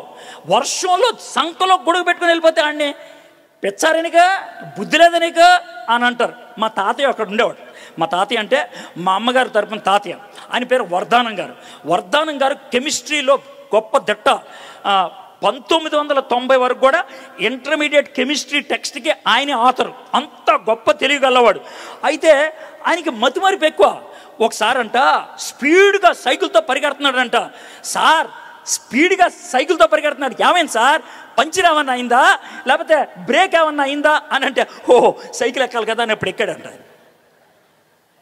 మతిమరుపు లెవెల్ అది, మతిమరుపు లెవెల్ అది. అవివేకులారా, చెప్పారు కదా ప్రవక్తలు ఏం చెప్పారు? క్రీస్తు ఈలాగు శ్రమపడి తన మహిమలో ప్రవేశించడం అగత్యం కదా అని వారితో చెప్పాను. మోషేయు సమస్త ప్రవక్తలను మొదలుకొని లేఖములన్నిటినీ తన్ను గూర్చిన వచనముల భావమును వారికి తెలిపాను. ఇలాగ చెప్పుకుంటాడట.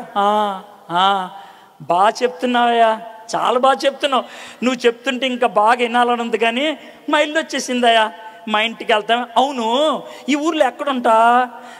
నాకెవరు లేరండి ఈ ఊర్లో. అవునా, మీ పిన్ని లేదా? లేదయ్యా. మీ పెద్దనాన్న ఉన్నాడా? లేదు. మరి ఎక్కడుంటావు? ఎక్కడో చోట ఉంటానులే. భలేవాడివయ్యా, భలేవాడివి, ఎంతసేపు మాట్లాడొద్దా, మా ఇంట్లోకి రా, మా ఇంట్రా అని గబగబా ఇంట్లో తీసుకెళ్లారు. ఏం జరుగుతుంటుంది? ఈ ఆడవాడు గబగబా కిచెన్లోకి వెళ్ళి చపాతీలు చేసి ఉంటుంది. ఈ మగాయన అయ్యా కొంచెం బాత్రూంలోకి వెళ్తాం, మొహం కడుక్కుంటావా, కాళ్ళు చేతులు కడుక్కుందా అని కింద చాపేస్తారు. చాప మీద కూర్చుంటారు. వెనకాల గుండ్రంగా ఉండే దిండు ఉంటుంది, దాని మీద చేతులు పెట్టుకొని కూర్చుంటారు. వీళ్ళిద్దరూ మగవాళ్ళు పెచ్చాపాడి మాట్లాడుకుంటూ ఉంటుంటారు. ఈలోగా ఆడదల్లి 3 రొట్టెలు చేసుకొని వచ్చుండి ఉంటుంది. వాళ్ళు సర్వసాధారణంగా చేసే పని ఏంటంటే 3 రొట్టెలు పెడతారు అక్కడ. ఒక కప్పులో పెసల పప్పు, పెసల్ని బాగా నూరి దాంట్లో ఎల్లుల్లిపాయ, అల్లం, కొంచెం పచ్చిమిరపకాయలు, కొంచెం ఉప్పు వేసి బాగా రుబ్బి దాంట్లో వేడిగా ఉన్నటువంటి ఆలివ్ నూనె పోస్తారు. దాన్నే హమ్మూస్ అంటారు. అది సర్వసాధారణంగా ప్రతి వాళ్ళు వాడేది అదే. కొంచెం గప్పోళ్ళు ఎవరు ఉంటే కనుక చేపల ఫ్రై పెడతారు పక్కన. అది మరి చేపల ఫ్రై పెట్టారు లేదు, కానీ ఆ 3 రొట్లు, ఆ హమ్మూస్ అక్కడ పెట్టుండి ఉంటారు. ఈ వెనక్కి ఆనుకున్నటువంటి యేసయ్య, ఆ క్లైఫా ముందుకు వచ్చి ఉంటారు. ఆ ఆడదు కూడా కూర్చొని ఉంటుంది. వాళ్ళకి ఎవరన్నా పిల్లలు ఉంటే ఆ పిల్లలు కూడా వచ్చి కూర్చొని ఉంటారు. ఆ తర్వాత జరగాల్సిన విషయం ఏంటంటే, యూదులు చేసే పని, ఇంటి పెద్ద ఎవరైతే ఉంటారో ఆయన ఆ రొట్టెని తీసుకొని ఇలా పైకెత్తి, దేవా ఈ రొట్టె మాకు ఇచ్చినందుకు వందనాలు అని ఇరిచి కుటుంబానికి ఇవ్వాలి. అది ఆయన చేయాల్సిన పని. అది ఎలా ఉంటుందంటే, నేను మీ ఇంటికి వచ్చాననుకోండి భోజనానికి, మీరు అన్నీ సర్ది పెట్టి అక్కడ ప్లేట్ పెట్టి కూర్చోండి సార్ మీకు వడ్డిస్తానంటే, కాదులేండి మీరు కూర్చోండి నేను వడ్డిస్తానంటే ఎలా ఉంటుంది? ఈ పెచ్చాయిడే ఇవన్నీ వండి పెట్టింది నీకోసం, నువ్వు మాకు పెడతానంటావంట అన్నట్లు జరిగింది. ఇక్కడ ఏం జరిగింది తెలుసా? చటుక్కున యేసే లేచిపోయాడు. క్లైఫా కంటే ముందు లేచిపోయి అక్కడ రొట్టె తీసి ఇలా పైకెత్తి, దేవా నీకు వందనాలు అని ఇరిస్తే వీళ్ళకి ఫ్యూజులు ఎగిరిపోయినాయి. చూద్దాం ఆ సన్నివేశం ఎలా ఉంటుందో. 28వ వచనం నుంచి. ఇంతలో తాము వెళ్ళుచున్న గ్రామం దగ్గరికి వచ్చినప్పుడు ఆయన ఇంకా కొంత దూరం వెళ్ళినట్లు అగుపడగా, వారు సాయంకాలం కావచ్చింది, ప్రొద్దుగురుంకినది, మాతో కూడా ఉండమని చెప్పి ఆయనను బలవంతం చేసిరు కనుక ఆయన వారితో కూడా ఉండుటకు లోపలికి వెళ్ళాను. ఆయన వారితో కూడా భోజనం కూర్చున్నప్పుడు ఒక రొట్టెను పట్టుకొని స్తోత్రం చేసి దాన్ని విరిచి వారికి పంచిపెట్టాను. స్టోరీ చెప్పాను, చదివి వినిపించాను. నెక్స్ట్ ఏం జరిగిందో, వారి కన్నులు తెరవబడి ఆయనను గుర్తుపట్టి, అంటే ఏం జరుగుతుందో తెలుసా? వాళ్ళు ఇలాగా యేసుప్రభు లేచి నుంచోగానే రొట్టె విరవగానే ఇలా చూసి ఉంటారు. రే గాయం ఉందరు ఎక్కడ, రే గాయం ఉంది ఏసేరా అనేటప్పటికి వెళ్ళిపోయాడు ఆయన. బస్ ఏం చేయాలో అర్థం కాలేదు. యేసయ్య వచ్చాడు మన దగ్గరికి. యేసయ్య ఇలా ఆలోచిస్తున్నప్పుడు మళ్ళీ ఆడవాళ్ళు మొదలు పెట్టేస్తారుగా మాడతాం. ఆవిడ మాటలు మొదలు పెట్టేసింది. 32వ వచనం. ఏమండి ఏంటే మనం వస్తున్నప్పుడు నువ్వు ఆయన నా మీద అనవసరంగా అరిసావు, కానీ ఆయన చాలా మంచోడండి. ఏం మంచోడే బాబు, ఆయన మాట్లాడుతుంటే నా కడుపంతా తిప్పేసినట్లు అనిపించిందండి. నీకే కాదా, నాకు కూడా, నాకు మంట అనిపించింది. నాకు మంట, నీకు తిప్పుడు. అదే 32వ వచనం. అప్పుడు వారు ఆయన త్రోవలో మనతో మాట్లాడుచు లేఖనములు మనకు బోధపరుచున్నప్పుడు మన హృదయము మనలో మండుచుండలేదా అని ఒకరితో ఒకరు చెప్పుకొనిరి. హృదయంలో మంట అంటే ఏంటి తెలుసా? నీకు ఇష్టం లేనిది ఎవరైనా చెప్తే, నువ్వు ఖచ్చితంగా నమ్మాల్సింది ఎవరైనా చెప్తే, నీ ఈగోస్ హర్ట్ అయ్యే విషయం ఎవరైనా చెప్తే, నువ్వు చేసిన తప్పు ఎవరైనా ఎత్తి చూపిస్తే లోన దడదడ గుండె కొట్టుకుంటుందే, దాన్నే మంట అంటారు. అది వాళ్ళకి జరిగింది. ఇది జరిగిన తర్వాత పరిగెత్తుకుంటా పేతురు యోహాన్ దగ్గరికి వెళ్ళారు. అయ్యా మాకు యేసయ్య కనబడ్డాడు, ఇదంతా మొత్తం జరిగింది అని చెప్పారు. ఇప్పుడు 3rd సీన్లోకి మనం వద్దాం. మొదటి సీన్లో సమాధి తీశాడు.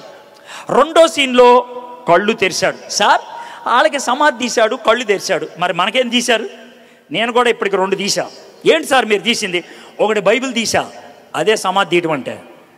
2వది లోనున్న విషయాలు ఏంటో మీకు చెప్పా, అదే కళ్ళు తెరవటం అంటే. బైబిల్ తెరిసినా తెరిచిపోయినా, తెరిచిన బైబిల్ మీకు వినిపించా, మీకు అర్థమైన అర్థం పాపైనా పూర్తిగా అక్కడున్న విషయాలు మీకు అర్థమయ్యేటట్లు చెప్పా. ఈ 2 చెప్పిన తర్వాత కూడా నాకు అర్థం కావట్లేదంటే సముద్రంలో దూకి సావా. లాజిక్, హిస్టరీ 2 అయిపోయింది. ఇక 3వ దానికి పోద్దాం. యేసు ప్రభుకి 12 మంది శిష్యులు. ఆ 12 మందిలో ఒక ఆయన ఊరేసుకొని చచ్చిపోయాడు. ఎందుకు సార్? ఆడే యేసు ప్రభుని అప్పగిచ్చింది, ఆడికి కూడా కడుపులో మండింది, చచ్చాడు. ఇక 11 మంది, అందుట్లో ఒక ఆయన బయటికి వెళ్ళాడు. ఎందుకు వెళ్ళాడు సార్? నాకు తెలియదు. సార్ ఎందుకు వెళ్ళాడు? టమాటాలు కొనటానికే. టమాటాలు ఎందుకు? పోనీ టమాటాలు కాకపోతే బీరకాయలు, బీరకాయలు కాకపోతే వంకాయలు, ఎందుకో కొనటానికి వెళ్ళాడా? ఎవరు సార్ ఆయన? తోమా. ఆయన వెళ్ళాడు. 10 మంది మాత్రం ఉన్నారు గదిలో. 10 మంది కూర్చొని, అరే యేసు ప్రభులు వేసాడంటావా? ఏమనే సమాధి అయితే ఖాళీగా ఉంది.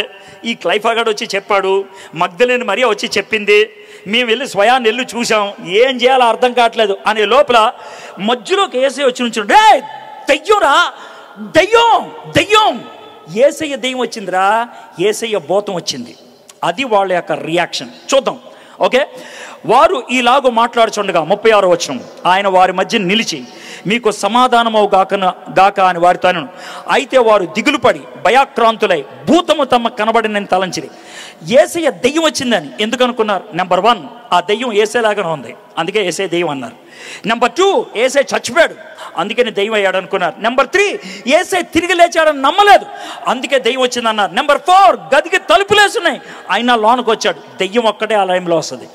ఈ 4 కారణాలతో వాళ్ళు దెయ్యం, యేసయ్య దెయ్యం వచ్చింది, అది వాళ్ళు అన్నటువంటి మాట. మై ఫ్రెండ్స్, బైబిల్ రాసినప్పుడు ఎగ్జాక్ట్ రియాక్షన్ రాస్తుంది. మాయ చేయదు బైబిల్, మాయ ఉండదు. ఎవడైనా అనుమానం వ్యక్తం చేస్తే ఆ అనుమానంగానే రాశారు. యేసయ్య ఎట్లా క్లారిఫై చేశాడో మనం చూద్దాం. అప్పుడు ఆయన, మీరెందుకు కలవరపడుచున్నారు? మీ హృదయంలో సందేహములు పుట్టనేలా? నేనే ఆయనను అనుటకు నా చేతులను నా పాదములను చూడుడి, నన్ను పెట్టి చూడుడి, నాకున్నట్లుగా మీరు చూచున్న ఎముకలను మాంసమును భూతమును కొండవని చెప్పి తన చేతులు పాదములను వారికి చూపాను. ఇది జరిగింది కదా. జరిగిన తర్వాత వెళ్ళిపోయారా? వెళ్ళిపోయిన తర్వాత వీళ్ళేమో ఓలో మాడుకుంటున్నారు 10 మంది. ఈలోగా తోమ చాలా దిగులుగా వచ్చి నెమ్మదిగా తలుపు తీసి సైలెంట్గా వచ్చి తలుపు వేసేస్తాడు. వీళ్ళు గురుగురు మాడుతూ ఉంటారు. అన్న ఏమైందన్నా? ఏమైందామా, నువ్వు మిస్ అయిపోయావు. ఏం మిస్ అయ్యా? యేసయ్య వచ్చాడు. ఎవరిగా పెచ్చ కాకపోతే అంటే యేసయ్య రావడం అంటే? భూతం చూసి ఉంటారు. లేదయ్యా, మేము యేసయ్యని చూసాం. యేసయ్యని చూసామంటాను గ్యారంటీ ఏంటి? ఆయన షర్ట్ ఎత్తి చూపించాడు, గాయాలు చూపించాడు చేతికి, మాతో చేపల ఫ్రై తిన్నాడు, మేము వండింది, మాతో ఇవన్నీ చేశాడు, అందుకు నమ్ముతున్నాం. అలా అయితే నాకు కూడా అవి జరగాలి. తప్ప మనం దానికి ఒక డైలాగ్ పెట్టేశాం, అనుమానించే తోమ అని. ఎందుకు అనుమానం?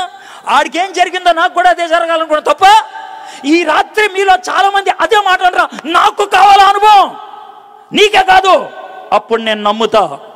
భారతదేశం కోరేది అనుభవం, ప్రశ్నలకు జవాబు. అనుభవం, ప్రశ్నలకు జవాబు.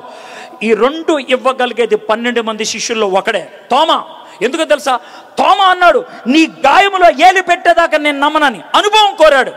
తోమా అడిగాడు, ఎక్కడికి వెళ్తావు యేసయ్యా అని. నేనే మార్గం, సత్యం, జీవం. ఆ ప్రశ్నకు జవాబిచ్చాడు. భారతదేశానికి వచ్చి ఆ ప్రశ్న అడుగుతున్న భారతీయులకి జవాబిచ్చాడు. అశ్వతోమా సద్గమయ, అయోమయంలో ఉన్నాను, సత్యం ఎక్కడ? యేసయ్య నేనే సత్యం అన్నాడు. తమసోమా జ్యోతిర్గమయ, అంధకారంలో ఉన్నాను, వెలుగెక్కడ? యేసయ్య నేనే వెలుగు అన్నాడు. మృత్యోర్మ అమృతాంగమయ, చావు భయములో ఉన్నాను, అమృతం ఎవరేస్తారు?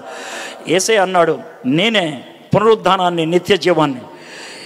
యేసయ్య ఇచ్చిన సమాధానాన్ని పట్టుకొని భారతదేశానికి వచ్చాడు. యేసయ్య ఇచ్చిన అనుభవాన్ని పట్టుకొని భారతదేశానికి వచ్చాడు.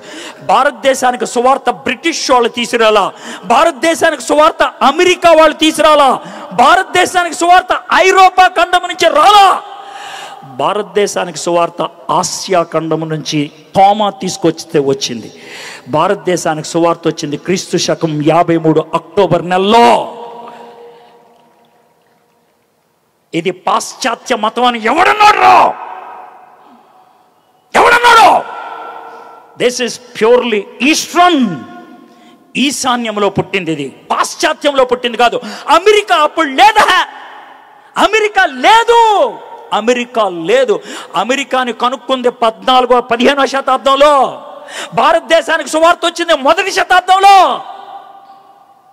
మధ్యలో 1400 సంవత్సరాల గ్యాప్ ఉంది. బ్రిటిష్కి మొట్టమొదటిసారిగా సువార్త వెళ్ళింది 130లో. భారతదేశానికి సువార్త వచ్చింది 53లో. భారతదేశానికి సువార్త వచ్చిన 80 ఏళ్ళకి బ్రిటన్కి సువార్త వెళ్ళింది. దేవుడు భారతదేశాన్ని ప్రేమిస్తున్నాడయ్యా, నిన్ను ప్రేమిస్తున్నాడు, నన్ను ప్రేమిస్తున్నాడు. అందుకే తన శిష్యుని పంపించాడు భారతదేశానికి. మై ఫ్రెండ్స్, ఖచ్చితంగా చెప్తాను, దేవుడికి తెలుసు భారతదేశం ఒక రోజుకి ప్రపంచంలో నెంబర్ 1 దేశం అవుతుందని జనాభాకి. అందుకే సువార్త ఎక్కడ బోధిస్తే ప్రపంచంలో ప్రతి 7వ వ్యక్తికి సువార్త అందుకుంటుంది. నేను సువార్త అందించేది డబ్బుల కోసం కాదు, సువార్త అందించేది పేరు కోసం కాదు, సువార్త అందించేది నీ మతం మార్చడానికి కాదు, సువార్త అందించేది నీ బతుకు మారటానికి. That's all. నీకున్న భయం పోగొట్టడానికి. That's all. అంతకుమించి ఇంకేం లేదు. సరే, ఏం జరిగిందో చూద్దాం. 44వ వచనం. ఆయన ఇదంతా చెప్పిన తర్వాత అంతటా ఆయన మోషే ధర్మశాస్త్రంలోను ప్రవక్తల గ్రంథముల్లోను కీర్తనలోను నన్ను గూర్చిన రాయబడినవన్నీ నెరవేరవాలని నేను మీ యొద్ద ఉండినప్పుడు మీతో చెప్పిన మాటలు నెరవేరినవని వారితో చెప్పాను. మొదటిసారి శిష్యులు గలిలీలో ఉన్నప్పుడు చెప్పాడు కదా, ఆయన చచ్చిపోయి 3వ దినం తిరిగిలేస్తారని. ఎమ్మాయి మార్గంలో ఉన్న వాళ్ళకి మోషే రాశాడు కదా ఇది జరగాలని. శిష్యులకి యేసయ్య ఇది జరగాలని నేను చెప్పాను కదా. ముగ్గురికి ఒకే ఒక రుజువు ఇచ్చాడు. ఏంటా రుజువు తెలుసా? The Bible. The Bible. అది నీ చేతిలో ఉందా? ఉంది. వాక్యం అనే రుజువు ఉందా? ఉంది. వాక్యం అనే రుజువు ఉంది. మర్డర్ జరిగినప్పుడు నువ్వు ఉండవు, కానీ లాయర్ వాదించడానికి వాడు ఉపయోగించింది, సార్ కత్తి ఉంది సార్, కత్తి, కత్తి మీద ఆ ఎంటుకు ఉన్న సార్, కత్తి మీద వాడి ఏలు ముద్ర ఉంది సార్. ప్రపంచానికి ఆయన ఇచ్చేది ఏలు ముద్ర ఉన్నటువంటి కత్తి మాత్రమే. దేవుడు ఆయన ముద్ర ఉన్న వాక్యాన్ని మనకిచ్చాడు. నీ దగ్గర ఖాళీ సమాధి లేదు, కానీ ముద్ర వేసిన వాక్యం ఉన్నది. This is the word of God with the image that is imprinted by the Holy Spirit. అందుకే దీన్ని మనం చూడగలుగుతాం. చూడండి ఇప్పుడు ఫైనల్గా ఏం చేశాడు. 45వ వచనం. అప్పుడు వారు లేఖనములు గ్రహించినట్లుగా ఆయన వారి మనస్సును తెరచి, అప్పుడు వారు లేఖనములు గ్రహించినట్లుగా ఆయన వారి మనస్సును తెరిచి, సమాధి తెరిచాడు, లోనకెళ్ళి ఆయన లేచాడని చూడటానికి. కళ్ళు తెరిచాడు, లేచిన ఆయన ఈయనే అని గుర్తించడానికి. మనసును తెరిచాడు, లేచిన యేసయ్య నా రక్షకుడు అని అంగీకరించటానికి. ఈరోజు నేను వాక్యం తెరిచి మీ ముందు పెట్టాను. వాక్యం బోధిస్తూ ఉంటే మనోనేత్రాలను తెరవటానికి ఒక ఆయన ఇక్కడున్నాడు. ఆయన పేరే పరిశుద్ధాత్ముడు. ఈ ఇహలోక దేవత మనోనేత్రాలు గుడ్డితనం కలిగించినప్పుడు ఆ పరిశుద్ధాత్ముడు తెరుస్తాడంట. అంతేకాదు, ఈ వాక్యాన్ని బోధిస్తున్నప్పుడు మీ గుండెలో మంట కలిగితే, మీ హృదయంలో బాధ కలిగితే పరిశుద్ధాత్ముడు 3 విషయాలు మీకు ఒప్పింపజేస్తాడు. ఆయన నీతిమంతుడు కాదా? నువ్వు దుర్మార్గుడు కాదా? ఆయన నీ పాపం కోసం చచ్చినోడు కాదా? అంగీకరించా అని నీ హృదయంలో ఒప్పిస్తాడు. క్రైస్తవుల్ని ఎవరు కూడా బలవంతంగా ఒప్పించరు. ఒప్పిస్తే ఆడు క్రైస్తవుడు అవ్వడు. బైబిల్ ప్రకారం పరిశుద్ధాత్ముడు ఒప్పిస్తేనే అవుతుంది. పరిశుద్ధాత్ముడు లోన్ నుంచి ఒప్పించాలి. ఒకవేళ ఎవరైనా సార్ బలవంతంగా ఈడ మతం మారుస్తున్నాడు అంటే బైబిల్ ఒప్పుకోదది. బైబిల్ ఒప్పుకోదు. బైబిల్ చెప్పేది ఒకటే, అరిస్తే అవదరా పని, కొడితే అవదరా పని, డబ్బులు ఇస్తే అవదరా పని, భయపెడితే అవదరా పని, హృదయంలో విశ్వసిస్తే అవుతుంది.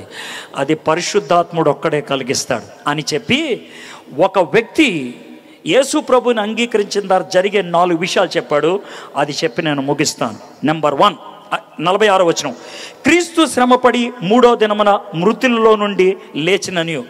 మొట్టమొదటిదే నువ్వు నమ్మాల్సిందేం తెలుసా? యేసయ్య నీ పాపాల కోసం సిలువ మీద చచ్చిపోయాడు, 3వ దినాన్ని తిరిగి లేచాడు. మీకు వచ్చే ఒక చిన్న క్వశ్చన్ ఏంటంటే, సార్ ఆయన ఎందుకు చచ్చిపోవాలి, ఎందుకు తిరిగి లేవాలి? ఇది మాకు వచ్చేటువంటి ప్రశ్న. సింపుల్గా చెప్పాలంటే ఆయన ఎందుకు చచ్చిపోయాడనంటే దీన్ని ఎగ్జాంపుల్గా చెప్తాను. మీరు మాల్కి వెళ్ళారు, ఒక మాల్ పెద్దది, చాలా వస్తువులు కొనుక్కున్నారు. వస్తువులు కొనుక్కుంటే మీకు రిసీట్ ఇస్తారు. ఏమంటే డబ్బులు కట్టారు కదా, ఇంత పొడుగు రిసీట్ పడేయకూడదు, జాగ్రత్తగా ఉంచుకోవాలి. ఎందుకంటే మాల్లోంచి బయటికి వెళ్ళేప్పుడు గేట్ దగ్గర సెక్యూరిటీ వాడు ఉంటాడు. వాడు మీ దగ్గర సంచులు ఉన్నాయనుకో, వాడు అడిగేది ఏంటి తెలుసా? రిసీట్ ఏదైనా అడుగుతాడు. ఒకవేళ రిసీట్ మధ్యలో పోతే మిమ్మల్ని బయటికి వెళ్ళినవాడు. ఒకవేళ బయటికి వెళ్ళాలంటే ఆ సంచులన్నీ అక్కడ పడేసి వెళ్ళిపోవాలి. సార్ నేను కొన్నానంటే కుదరదు, రిసీట్ చూపించాలి. రిసీట్ చూపిస్తేనే బయటికి వెళ్ళనిస్తారు. డబ్బులు కట్టడం రిసీట్ తీసుకోవటం అయితే రిసీట్ చూపించి బయటికి వెళ్ళటం అవసరం. సిలువ మీద యేసయ్య చచ్చిపోయింది నువ్వు చేసిన పాపానికి వెల చెల్లించడం. యేసయ్య తిరిగి లేచింది నీకు ఒక రిసీట్ కాగితం ఇవ్వడానికి. ఆ రిసీట్ కాగితం పట్టుకొని వెళ్ళిపోతాను. యేసయ్య తిరిగి లేచాడు కాబట్టి ఆయన నా కోసమే చచ్చిపోయాడు. యేసయ్య తిరిగి లేచాడు కాబట్టి బైబిల్ నిజం. యేసయ్య తిరిగి లేచాడు కాబట్టి యేసయ్య దేవుడు. యేసయ్య తిరిగి లేచాడు కాబట్టి నాకు పునరుద్ధానం ఉంది. యేసయ్య తిరిగి లేచాడు కాబట్టి చస్తే నాకు ఆశ ఉంది. యేసయ్య తిరిగి లేచాడు కాబట్టి పరలోకం ఉంది. యేసయ్య తిరిగి లేచాడు కాబట్టి నా మాటకు అర్థం ఉన్నదే. One thing that proves all, the resurrection of Jesus Christ. యేసుక్రీస్తు యొక్క పునరుద్ధానం మొదటిది. రెండోది, యెరూషలేము మొదలుకొని సమస్త జనులలో ఆయన పేరట మారు మనసును పాప క్షమాపణ ప్రకటింపబడినని వ్రాయబడి ఉంది. ప్రకటించాలి.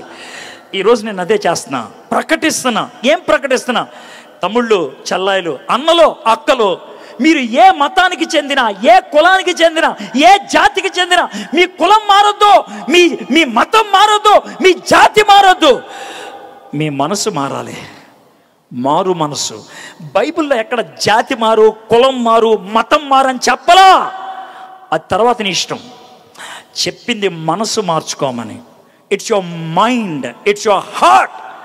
ఆ మనసు మారితే యేసే దగ్గరకు వచ్చి పాప క్షమాపణ పొందుతావు. నా పాపానికి ఆయన వెల చెల్లించాడు, నా పాపానికి ఆయన వెల చెల్లించాడు. అది నీ జీవితంలో మార్పు తీసుకొస్తుంది. నా పాపానికి ఆయన వెల చెల్లించాడు. ఇది రెండోది. ఇక మూడోది, ఈ సంగతులకు మీరే సాక్షులు. నేను నా జీవితంలో జరిగిన విషయానికి సాక్షిని. బ్రీఫ్గా చెప్పాలంటే నేను ఈ లోకరీత్యా ఒక క్రైస్తవ కుటుంబంలో పుట్టాను. నాది 3వ తరం. మా తాతగారు వాళ్ళ నాన్నగారు మొదటగా క్రైస్తవులు అయ్యారు. మహారాష్ట్ర నుంచి వచ్చిన బ్రాహ్మణులు. వాళ్ళు యేసు ప్రభుని మొదటగా అంగీకరించారు. నూజివీడు రాజా దగ్గర మా తాతగారు వాళ్ళ నాన్నగారు ఆస్థాన గాయకులు. వాళ్ళకి మంచి కంఠం ఉండదని శ్రీకంఠం అని మా తాతగారు వాళ్ళ నాన్నగారికి బిరుదిచ్చారు. దాని నుంచి మా ఇంటి పేరు కుంఠం అయ్యింది. ఎందుకనంటే కంఠాన్ని బట్టి. నా గొంతు కూడా చాలా గట్టిగా ఉంటుంది, దాంట్లో ఎటువంటి అనుమానం లేదు. ఫిలిప్ గారు లాగా మాట్లాడలేను, కానీ దుమ్ము దులిపేటట్లు మాట్లాడగలను. ఆయనలాగా పాటలు పాడలేను డెఫినెట్గా. I have a throat that is magnetic. దాంట్లో ఎటువంటి అనుమానం లేదు. ఐరన్ టోన్ నాకు దేవుడు ఇచ్చాడు, ఎందుకంటే నన్ను ఆయన సాక్షిగా వాడుకోవడానికి ఇష్టపడుతున్నాడు కాబట్టి. అయితే సాక్షిగా అంటే ఏంటంటే, మా అమ్మ నాన్న నన్ను ఎంతో ప్రేమతో పెంచారు, భక్తితో పెంచారు, కానీ నేను గలీజ్గాడిని. ఎంత గలీజ్గాడిని అంటే, ఇంటర్మీడియట్కి వచ్చేప్పటికి నా జీవితాన్ని పాడు చేసుకోవటం మొదలుపెట్టాను. నేను గంజాయికి బానిసని, నేను డ్రగ్స్కి బానిసని. 3 సార్లు వారానికి డ్రగ్ ఎక్కకపోతే నా కడుపు తిప్పేది, నాకు తల తిప్పేది, నా మైండ్ నాలో ఉండేది కాదు. కాబట్టి నేను ఏ పని చేయడానికైనా ఇష్టపడేవాడిని. మా అమ్మగారి పెళ్లి చీర దొంగతనంగా తీసుకెళ్లి 20 రూపాయలకి తాకట్టు పెట్టాను ఒకరోజు గంజాయి కోసం. That's my life.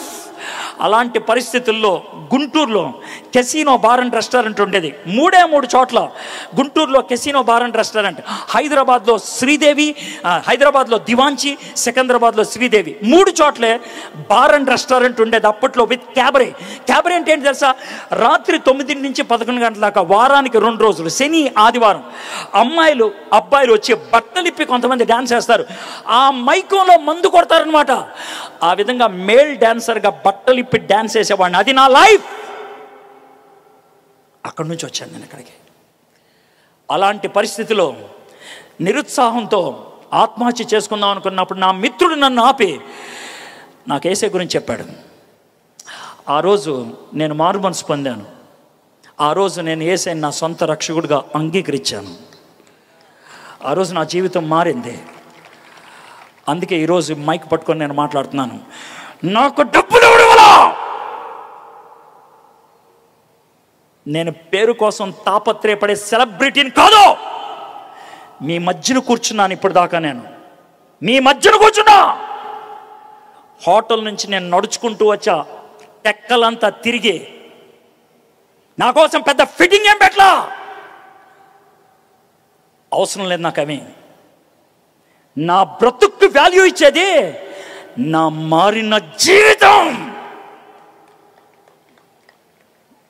దానికి నేను సాక్షిని. That's my witness. అది మీరు నాకు సాక్షులు. యేసయ్య అడుగుతున్నటువంటి మాట ఏంటి తెలుసా? నాయనా, నన్ను ఈ లోకం దేవుడో కాదో అని ప్రశ్నిస్తుందయ్యా. నాయనా, ఈ లోకం నన్ను దొంగోడు అంటుందయ్యా. ఈ లోకం నన్ను చేతగానోడు అంటుందయ్యా. ఈ లోకం నన్ను మోసగాడు అంటుందయ్యా. నువ్వు నాకు సహాయం చేసి పెట్టవా? యేసయ్య నాతో అనే మాట. నాకు సాక్షిగా ఉంటావు నువ్వు, నాకు సాక్షిగా ఉంటావు. నీ జీవితంలో జరిగింది నోరు తెరిచి చెప్తావా? ఒకసారి నోరు తెరిచి చెప్తావా? చెప్తాను యేసయ్య, కానీ నా మాటలు నమ్ముతారు లేదో నాకు తెలుసయ్యా. నీ మాటలు నమ్మరని. నువ్వు చెప్పు. నువ్వు చెప్తే మరి నేను చెప్తే ఏమవుద్దయ్యా? చూడు 49వ వచనం. 40, ఇదిగో నా తండ్రి వాగ్దానం చేసినది మీ మీదకు పంపుచున్నాను. మీరు పైనుండి శక్తి పొందు వరకు పట్టణంలో నిలిచి ఉండడని వారితో చెప్పాను. దేవుడు ఏమన్నాడు తెలుసా? నువ్వు నాకు సాక్షిగా మాట్లాడు. నువ్వు మాట్లాడిన మాటలు తీసుకొని పరిశుద్ధాత్ముడు వారి హృదయాల్లో ఒప్పింపచేస్తాడు. ఈ రాత్రి ఎవరి హృదయాన్నైతే పరిశుద్ధాత్ముడు సిద్ధపరిచాడో, ఎవరైతే ఈ మాటలకు హృదయంలో నొచ్చుకున్నారో, ఎవరైతే ఈ రాత్రి నాకు యేసయ్య కావాలి అని కోరుకుంటున్నారో, దానికి కారణం నేను కాదు, పరిశుద్ధాత్ముడు. నేను ఒక సాక్షిని మాత్రమే. నేను ఒక సాక్షిని మాత్రమే. ఫ్రెండ్స్, స్ట్రైట్ అవే అడుగుతున్నాను, ఈ రాత్రి నువ్వు యేసుప్రభుని సొంత రక్షకుడిగా అంగీకరిస్తావా? సార్, యేసుప్రభుని అంగీకరిస్తే చావు రాదా? వస్తుంది. కానీ చావు అంటే ధైర్యం ఉంటుంది. ఎలా సార్? మా ఇంట్లో జరిగిన చిన్న సన్నివేశం చెప్పి నేను ముగిస్తాను. మా పెద్ద పాప పేరు షారన్. అది 5 ఏళ్ళప్పుడు జరిగిన విషయం ఇది. మా ఇంటికి 2 ఇళ్ళు అవతల ఇంకో ఇల్లు ఉండేది. ఆ ఇంట్లో షారన్ వయసులో ఒక పాప ఉండేది. ఆ పాప మా షారన్ ఆడుకుంటూ ఉండేవాళ్ళు. అయితే ఒకసారి వాళ్ళ అమ్మగారు గర్భవతి అయ్యారు. ఆ పాపకి తమ్ముడో చెల్లో పుడతాడు. వాళ్ళ మమ్మీ హాస్పిటల్కి వెళ్ళింది. ఈలోగా ఫోన్ వచ్చింది, ఆ అమ్మాయికి చెల్లి పుట్టిందని. మేమంతా నవ్వుకున్నాం. షారన్, నీకు ఇంకో ఫ్రెండ్ చెల్లి పుట్టింది అని మేము సరదాగా మాట్లాడుకుంటున్నాం. పావుగంటలో మళ్ళీ ఫోన్ వచ్చింది. ఏమనంటే ఆ అమ్మ చచ్చిపోయిందని. చాలా బాధతో మేము గబగబా ఆటోలో వెళ్ళాం. వెళ్ళి చిన్న పాప అది ఏడుస్తుంది. అమ్మను పడుకోబెట్టారు. అందరూ అరుస్తున్నారు, ఏడుస్తున్నారు, రకరకాల మాటలు అంటున్నారు. 1 గంట సేపు గడిపిన తర్వాత వెనక్కి వచ్చేస్తున్నాం. ఆటోలో వస్తున్నాం. నా వైఫ్ ఇక్కడ కూర్చుంది ఆటోలో, నేను ఇక్కడ కూర్చున్నా. మా ఇద్దరి మధ్యన షారన్ ఉంచింది. షారన్ తను పడిపోతానేమో అన్నట్లు ఈ కాల్ని పట్టుకుంది. తొడ మీద చెయ్యి పెట్టింది, దానికి చిన్న చెయ్యి పెట్టి 2-3 సార్లు ఇలా కొట్టింది. నాకు తెలుసు అది ఆటో కుదుపుని బట్టి కాదు. ఇలా కొడితే ఇలా చూశాను. షారన్ నన్ను చూడనట్లు మళ్ళీ తలక ఉంచుకుంది. 2 సార్లు తర్వాత, మమ్మ షారన్ ఏంటమ్మా అన్న. పప్పా అని కింద కొంగమంది. వంగితే చెవులో, పప్పా చచ్చిపోవటం అంటే ఏంటి? 5 ఏళ్ళ అమ్మాయి చచ్చిపోవటం అంటే ఏంటి అని అడిగింది. నాకు ఒక్కసారిగా షాక్ అనిపించింది. దీనికి నేను ఇప్పుడు జవాబు చెప్పకపోతే ఏమవుతుంది? ఎలాంటి జవాబు చెప్తే దీనికి అర్థమవుతుంది? ప్రభా యేసయ్యా, నా బిడ్డ అడిగింది, నాకు కొంచెం తెలియదట్లేవా దీని జవాబు చెప్పడానికి? సడన్గా ఒక థాట్ వచ్చింది. మమ్మ నిన్న ఎక్కడికి వెళ్ళాం? నిన్న మీటింగ్కి వెళ్ళాం. ఏమైంది మీటింగ్కి వెళ్తే? మీరంతా బైబిల్ స్టడీకి వెళ్ళారు, మేము గదిలో కూర్చొని అందరం ఆడుకున్నాం. తర్వాత ఏమైంది? ఆంటీ నూడిల్స్ తెచ్చింది. మా అందరికి నూడిల్స్ అంటే ఇష్టం కదా, బాగా తినేసాం. ఆ తర్వాత ఏమైంది? ఒకే మంచం మీద మేము అందరం స్లీప్ ఓవర్ పడుకుండిపోయాం. ఆ తర్వాత ఏమైందేంటి? పొద్దున్న లేచేప్పుడు నా బెడ్రూమ్లో ఉన్నాను. నేను లేచి ఎవరు తెచ్చారు ఇక్కడికి అని అరిశాను. అప్పుడు నువ్వు నేను తెచ్చానమ్మా అన్నావు. తర్వాత నేను సైలెంట్ అయిపోయాను. మమ్మ నువ్వు ఆంటీ వాళ్ళ ఇంట్లో పడుకున్నావు కదా, నువ్వు లేచేటప్పటికి నీ బెడ్రూమ్లోకి వచ్చావు కదా, నీకు భయం వేసిందా? లేదు. కానీ ఆశ్చర్యం అనిపించింది, సర్ప్రైజ్ అనిపించింది, ఫన్నీగా అనిపించింది. అది నాకు జరిగింది. మమ్మ చావంటే అంతే. అంటే ఏంటి పాప అంటే, ఇప్పుడు నువ్వు ఆంటీ వాళ్ళ ఇంట్లో పడుకుంటే నేను ఆటో మీద ఎలా ఇంటికి తీసుకొస్తే పొద్దున్న లేసేపటికి నీ బెడ్రూమ్లో నీ బెడ్ మీద కళ్ళు తెరిచావో, చచ్చిపోయినప్పుడు ఇక్కడ కళ్ళు మూసుకుంటే జీసస్ క్రైస్ట్ వచ్చి నిన్ను పరలోకంలో తీసుకెళ్ళి అక్కడ షారన్ అంటే బంగారు వీధుల్లో కళ్ళు తెరుచుకుంటావు. అది మన పర్మనెంట్ హౌస్. వావ్ పప్పా, చచ్చిపోవటం బాగుంటుందే అన్నదే. That's what happens when you accept Jesus Christ as your personal saviour. యేసు ప్రభుని నీ సొంత రక్షకుడిగా అంగీకరిస్తే గుండెల్లో వచ్చే ధైర్యం, విశ్వాసం ప్రపంచం అంతా కలిసిన తీయలేదు నిన్న. That is faith. Do you want that Jesus? ఆ యేసయ్య నీకు కావాలా?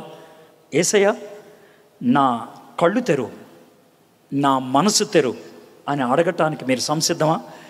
తలంచండి, కళ్ళు మూసుకోండి, చిన్న ప్రార్థన చేసి ముగించుకుందాం. జస్ట్ తలంచండి. ఒకసారి మీరు ఈ ప్రశ్నకు జవాబు ఏమిస్తారో ఆలోచించండి. ఈ ప్రశ్నకు ఒకవేళ ఏ కారణం చేతైనా ఈరోజు నేను చచ్చిపోతే ఎక్కడికి వెళ్తా? నేను హిప్నటైజ్ ఏం చేయట్లా, ఇమోషనల్ బ్లాక్మెయిల్ ఏం చేయట్లా. ఒక్కసారి ఆలోచించమంటున్నా. If death comes today, where you will be? ఎక్కడుంటావు? ఒకసారి లేచి నడిచేవాళ్ళు ఒక్క 2 minutes ఆగుతారా? Please please please please.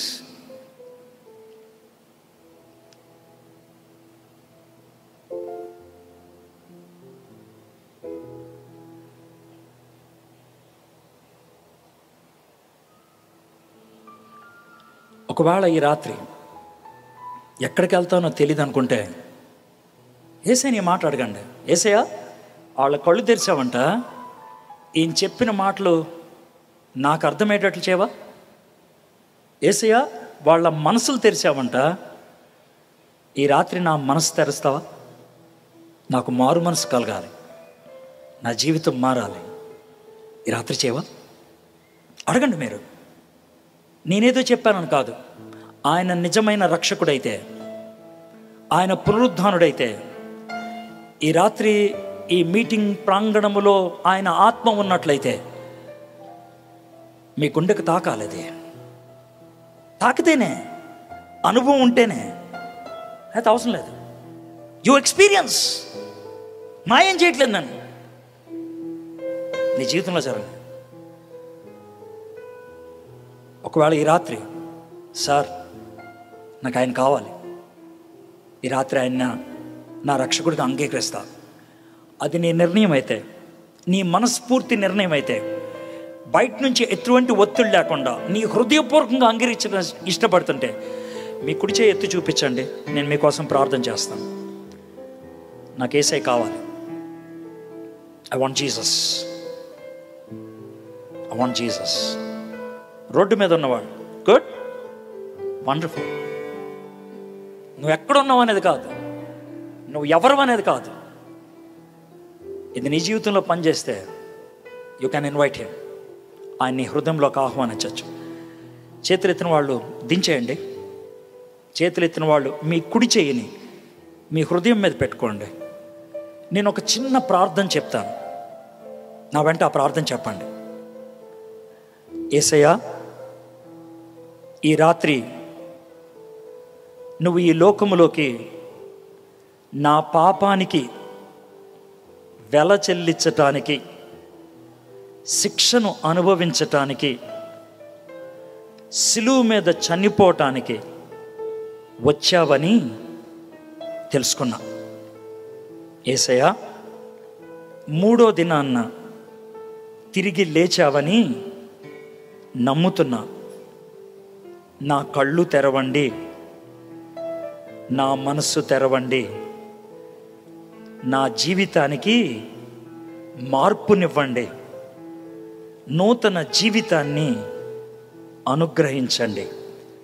యేసే నామంలో ప్రార్థన చేయుచున్నాను. Amen, amen. God bless you.